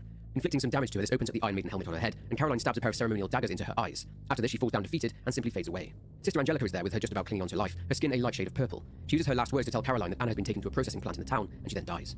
Leaving the convent, Caroline comes out into the town, and she's very surprised to find it in a bad state. It's almost as if the town has been abandoned for a very long time. Exploring a nearby butcher's shop, Caroline is horrified to discover that underneath it, there have been sickening experiments carried out on pigs. Quickly leaving, attempting to find a way to the processing plant, Caroline discovers that the only way to get to it is to pass through a shopping mall, which clearly has a darkness around it. Doing so and encountering odd symbols painted on the walls there, in blood, as well as being attacked by the pigs, Caroline finds her way through it after completing a grotesque ritual involving a strung-up man. Outside and back on the streets, she is held up by a man with a gun. He backs down upon hearing about what Caroline is doing there, and that she's looking for her kid sister. He introduces himself as Miguel. Appears that he too is there looking for someone. He does say as well that there were no children at the processing plant, as he himself has just come from there, and he barely got out alive. He says that he'll keep an eye out for Anna, and he leaves. Approaching the plant, Caroline sees that this place is called the Wildberger and Hess Fish Processing Plant. What connection does her family have to this plant? Noticing more of the same symbols in the area, Caroline moves inside, and once she does, she's effectively locked in, as a barrier is placed on the door. With no option but to carry on exploring, Caroline finds 2 fishermen dead, murdered in their sleep. She also comes across a dormitory with a lot of dead bodies in there. It's almost as if they've been torn apart. Moving into the dormitory bathroom, Joseph is there, and he says that he was the one that killed the fishermen, claiming that they were corrupted, no longer human, and that they'd lost their souls long ago. Again, coming across more monsters, Caroline gains access to the freezer unit of the plant, and in a cell there, she finds a headless body of a young woman, about her own age. She thinks that she may be able to tell her where Anna is, if she's able to go back in time, so upon using a VHS tape, she enters the past, and moves into the cell where she found the dead woman. Moving the cabinet across the vent where the creature that killed the woman would have come out of, entering the cell in the present day, she's in for quite a shock. The young woman is alive thanks to the manipulation of other world events, but turning around,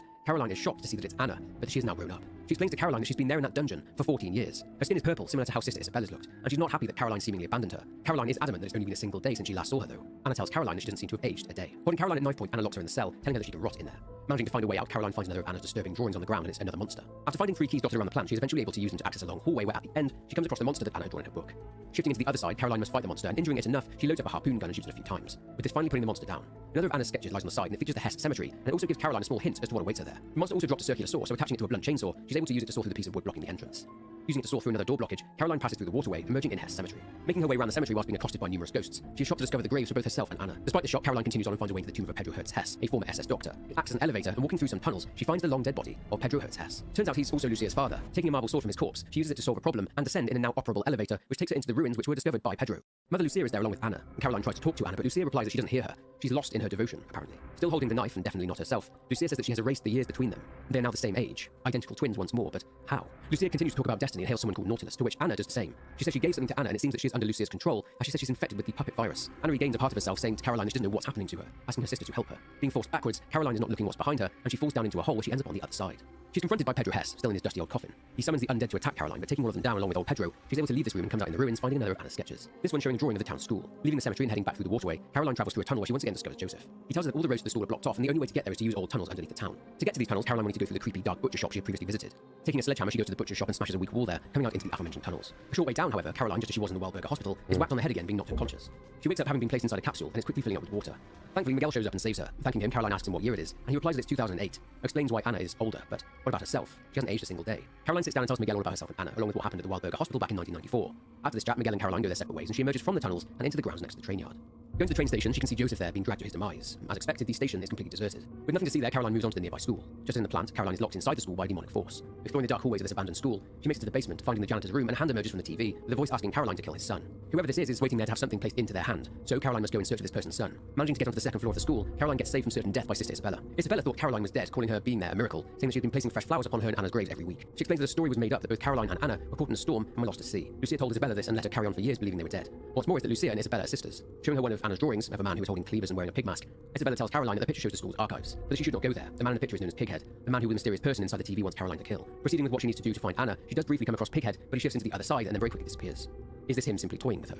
Solving many puzzles in the school, Caroline manages to gain access to the archives and goes through in order to face Pighead. Entering into what seems to be Pighead's bedroom, Caroline is grabbed by him and he chokes her, but she is saved by Miguel, who lodges an unusually large cleaver into his head. Miguel has a bad wound on his neck. He says that he'll be okay for now, but the Pighead hurt Isabella. Caroline tells him to look after her as the environment around them shifts to the other side, and Caroline then fights Pighead. Injuring him, she baits him into ramming into hazards, and he ends up electrocuting himself, eventually dying with his mask falling to the ground. Picking up the mask and returning to the director's office, she finds a drawing by Anna of the church and another drawing of a monster. In the office, she sees Miguel there with a dying Isabella, who with her dying breath says that she has a son named Miguel too. After she's died, Miguel wants to be alone and says that he saw a group of people headed towards the church with a woman who looked just like Caroline. Before she's able to leave, she goes back to the basement and gives the mask to the janitor, and he releases the hole on the doors, and then Caroline gladly leaves the school behind. Gaining access to the church, Caroline is met by Mother Lucia, who has Anna there with her. She shoots Mother Lucia in the head with a nail gun, but this doesn't really affect her. Lucia wants Caroline to follow her down into the depths underneath the church, which is what she calls the true temple where God lies, threatening to kill Anna if she does not do so. Using another mirror to journey to the other side, Caroline is able to gain access to an elevator that takes her very deep underground. She is now in some sort of bunker where she is attacked by infected and deranged people who are inside diving suits. In order to get through a door to the containment area, Caroline now needs to infect herself with the puppet virus, and doing so, she now needs to cure herself of it so that Mother Lucia cannot control her. From the looks of it, many experiments have been carried out in the containment area because test subjects are here, along with a very grim monstrosity. Using a sample of fluids from the monstrosity in the containment area, she now has a serum, and upon finding another VHS tape, she's able to travel back through time, where she finds herself in a cryosleep chamber. That now explains the 14-year time gap. Injecting the IV bag, the serum is administered to her past self, and this allows Caroline to build up an immunity to the puppet virus, meaning that she's managed to cure herself in the present day. Now to go and confront Lucia.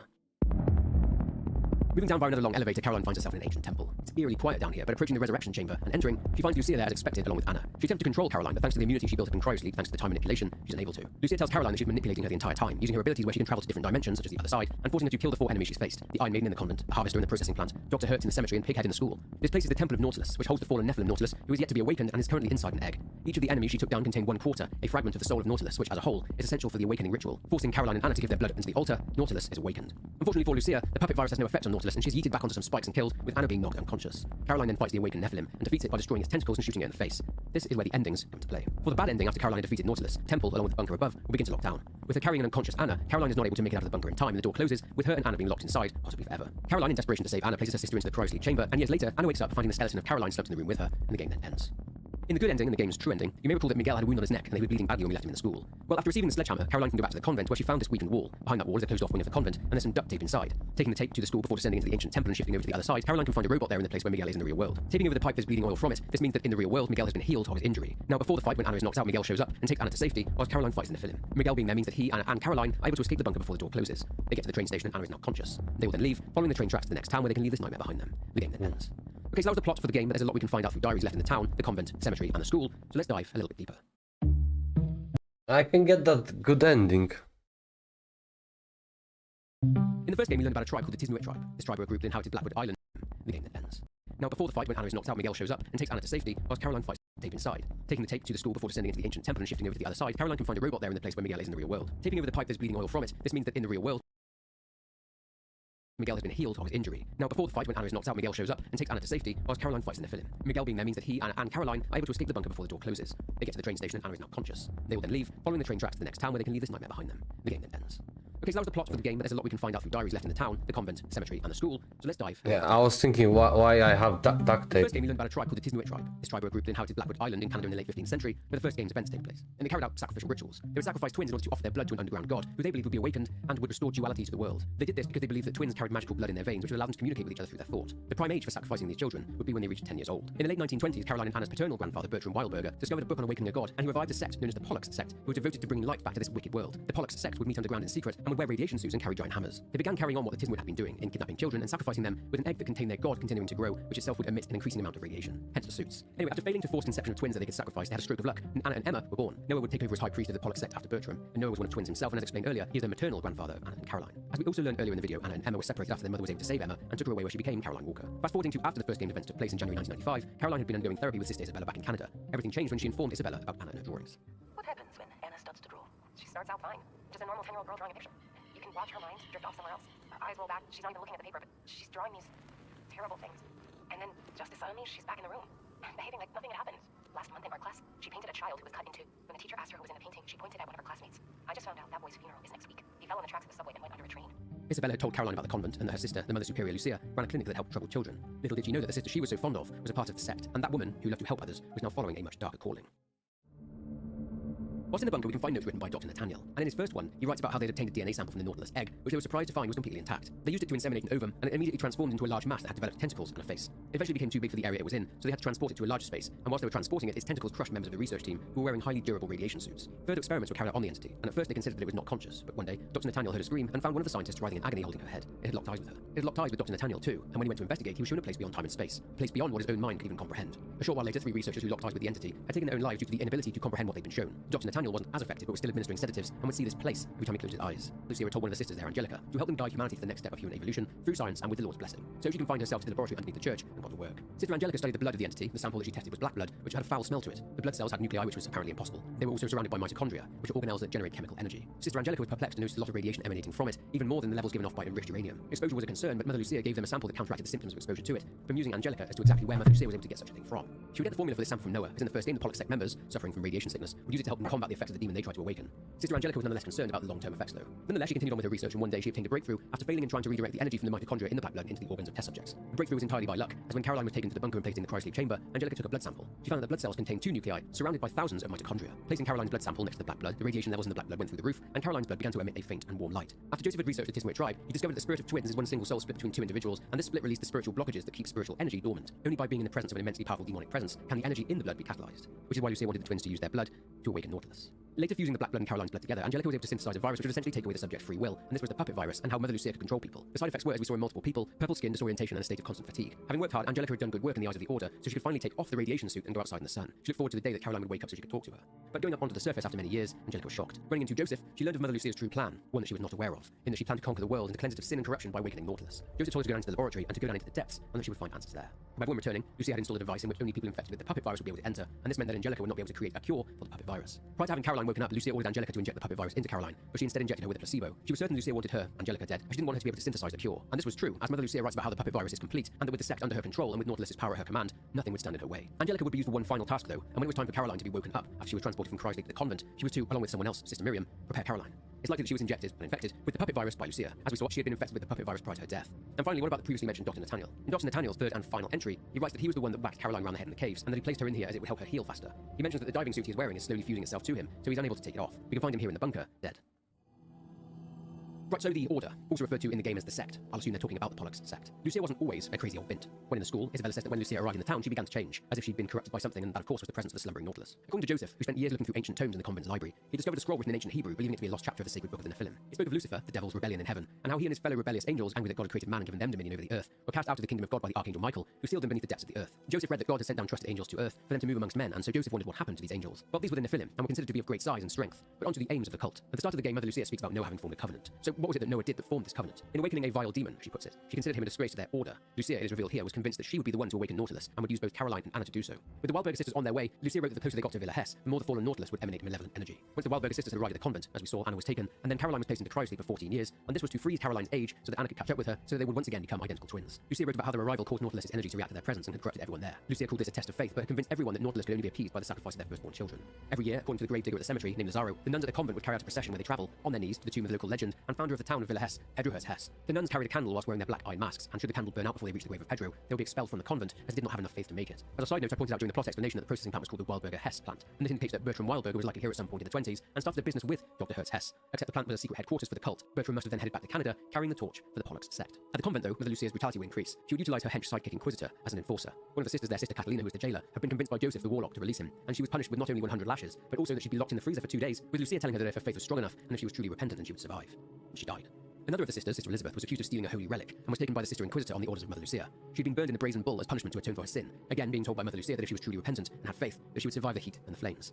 In terms of the cult, over the next 14 years, the cult members would offer up their children for sacrifice, and this is best seen through the diary of the night guard at the fish plant, called Juan. The first we see of Juan was his picture in the hallway, as he'd been named Employee of the Month. He left multiple diaries around the plant, giving us an insight into his story. It seems that he was part of the cult. His wife was also part of the cult. Hell, the whole fishery, as mentioned earlier, was basically headquarters for the cult, and they revered Mother Lucia. And it appears that they ate children, at the same time wanting to prove their dedication and faith to the sect. It's noted that Mother Lucia ordered the Sister Inquisitor to kill someone called Brother Simon, along with his wife and child on the spot for showing hesitation. Juan was told by Mother Lucia that their eldest, their firstborn Abigail, 10 years old, was next in line to be offered to Nautilus. It does seem that after this, Abigail was sacrificed, and as thanks for this sacrifice, Mother Lucia gave Juan a special mission. One day, when accompanied by the Sister Inquisitor, Lucia asked Juan to place Anna inside one of the cells there and to hide her from the world and to keep her alive. As we saw in the graveyard and from a news report, both Caroline and Anna were declared dead after an accident on a boat. A story fabricated by Lucia. This is why they needed Anna hidden, so as to not arouse any suspicion from the locals. And anger rose up in Juan when he was asked to do this. Not only had he sacrificed his firstborn, but he was also being asked to do more heinous stuff, all for Mother Lucia, who, remember, was viewed as some sort of holy figure. After feeding and looking after Anna, giving her books to read in secret, Juan had learned from her that she wanted to be a writer. And it's right then that he opened her cell and told her to follow him. She did, but giving her a backpack containing food and telling her to flee, she instead refused and told Juan it was her destiny to stay there. It's not really clear what happened to Juan from just playing the game as normal, but remember the 4 fragments of Nautilus's soul. But reading a diary written by Mother Lucia, she writes about how the final fragment was lost. In order to lure this soul fragment to them, they needed a soul full of torment. What better than the anguish of Juan having to sacrifice his firstborn? Transforming his pain and guilt through this act of sacrifice, Juan's love for his daughter turned to pain, and the soul fragment would reside in him, feasting on that negative energy. Therefore, it's safe to assume that Juan became the enemy known as the Harvester. Over time, Lucia and the cult had sacrificed pretty much the entire town to Nautilus, wanting to unleash hell upon the entire world. With that hell being the other side, the suffering of the people of Villa Hesse would feed at the egg of Nautilus, which after 14 years would be hatched as seen at the ending of the game. It just needed the blood of both Wildberger sisters. Those who received the gift of the purple skin, as she put it, would paint the symbol of the all-seeing eye on their dwellings in blood so that they could inherit the new world they would come to create. Joseph mentions that he had worked for Lucia for years in his capacity as a warlock. We see through diary entries that Joseph had an involvement in quite a few of the lives of the townsfolk in Villa Hesse. One in particular was the school janitor Joab, who was a member of the cult, and writes that an old man in a wheelchair, who was Joseph, came to his door asking for a cup of milk. After he drank it, he asked Joab what he wanted him to do for him, to which he replied that his wife cannot have children, and that he wanted above all else a child so that he could be a part of God's sacred plan. He wished for a child to sacrifice. Joseph then pulled out a vial filled with a dark liquid and told Joab to instruct his wife to inhale the liquid through her nose. Hoping that it would work, he gave it to his wife. She took it. However, this child came out deformed. Joab's wife also died giving birth. Despite being bitter that his son had taken his wife's life, Joab committed himself to him. The doctor did Joab a solid though and listed the boy as stillborn so he could leave the hospital with him in secret. This way he could hide him away from the world. 6 years passed and his son has an abnormal and insatiable appetite for meat. Having hidden the boy away inside the school, Joab lets him wander around at night when there's no one there. But one day the boy found a plastic pig mask, and thus Pighead came to be. He would never take the mask off, but eventually Pighead started to eat cats, and he would even eat the bones too. His insatiable appetite would soon turn into a ferocious one as he got older, and Joab would bring him stray cats, but it was never enough. But Joab discovered something that he feared and had been dreading for a long time. He found a bloodstained school uniform. Pighead had been killing children in the school and locking their souls inside inanimate objects, which is why when going to this room, Caroline can see the ghostly apparitions of the deceased children. He would then write about finding one of the teachers there at the school, Miss Teresa, standing in front of the blackboard. She mentions how one of the boys at the school, Martin, the son of the cult member, had been that month's sacrificed to Nautilus. That Joab had also ate of Martin's flesh. Miss Teresa, unable to deal with the grief, then shot herself in the classroom. Miss Teresa had spoken of how Martin would bring her an apple, and with her soul unable to move on, she would sit at her desk waiting for that apple. Joab had to make a decision, and his decision was to kill his son. He planned to do it soon as he was paranoid that Pighead knew what he was planning. He would wait until the perfect time to strike him from behind. It's pretty safe to suggest that Pighead killed Joab. In terms of Joab, his soul was never able to move on, as he needed his son to be killed, hence why he was only able to move on after Caroline had done so.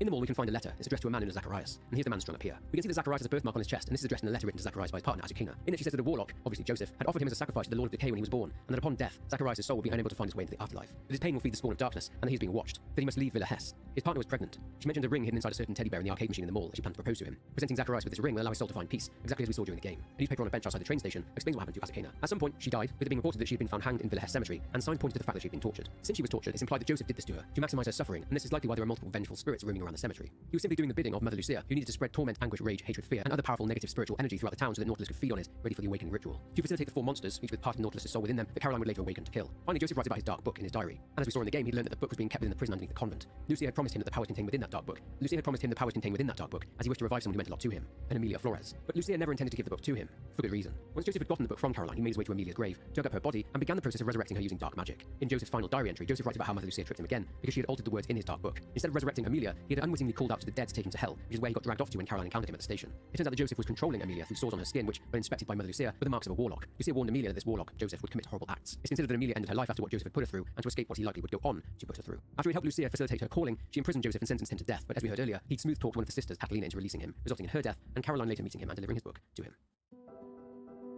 The best way to look at what happened to Villa Hesse from the perspective of someone who didn't already know what was going on is to look at the diaries written by Sister Isabella, Caroline's psychiatrist. After she'd vouched for Mother Lucia, and after she saw them off from the airport back in Canada, the next she heard both Caroline and Anna had perished in a storm after their boat sank. A story fabricated by Lucia. Isabella then travelled to Villa Hesse for the funeral and just stayed. With her ending up working at the school in the town as a children's psychiatrist, she would visit the graves of the sisters every month and would lay fresh flowers there. Mother Lucia, her sister, would go with her and would comfort Isabella despite her knowing full well that Anna was being imprisoned at the plant and that Caroline was in cryosleep underneath the church. Isabella soon noticed that the town was changing. The locals were ill-tempered, and people who worked at the plant, who were irritable at the best of times anyway, were now quicker to anger. Isabella noticed that there was something in the air making people different. She noticed that the children at the school, as young as 6, had anger issues and some were suffering from depression, and that cases were rising. Then children started disappearing, and a worrying trend was emerging. All of the children were around 10 years old. Asking the parents, they would respond with anger and wouldn't want to talk to her about it. Asking the missing children's classmates, Isabella picked up on the fact that every child that had gone missing were being bullied because they stunk of fish. All the children who went missing, well, their parents worked at the fish plant. As we know, this is because the people of the fishery, and most of the town for that matter, were heavily involved with the Pollux sect. 11 years after Caroline and Anna had died, Isabella comments once again on the state of the town, with the sun hardly ever shining through the thick grey clouds, and a thick, foul-smelling fog arriving one morning that has never left. Murder rates have spiked, as have cancer cases. In line with what Isabella mentioned, the public health crisis was emerging. A lot of people were admitted to hospital suffering from nausea and diarrhea, hemorrhages, burnt skin and hair loss. The hospital was completely overwhelmed. Preventative measures were set out by officials who urged people to boil tap water before they drank it and to maintain good personal hygiene. People ended up leaving and moved away, and the ones that did stay there were stubborn ones who didn't want to abandon their home, and the fishery workers who,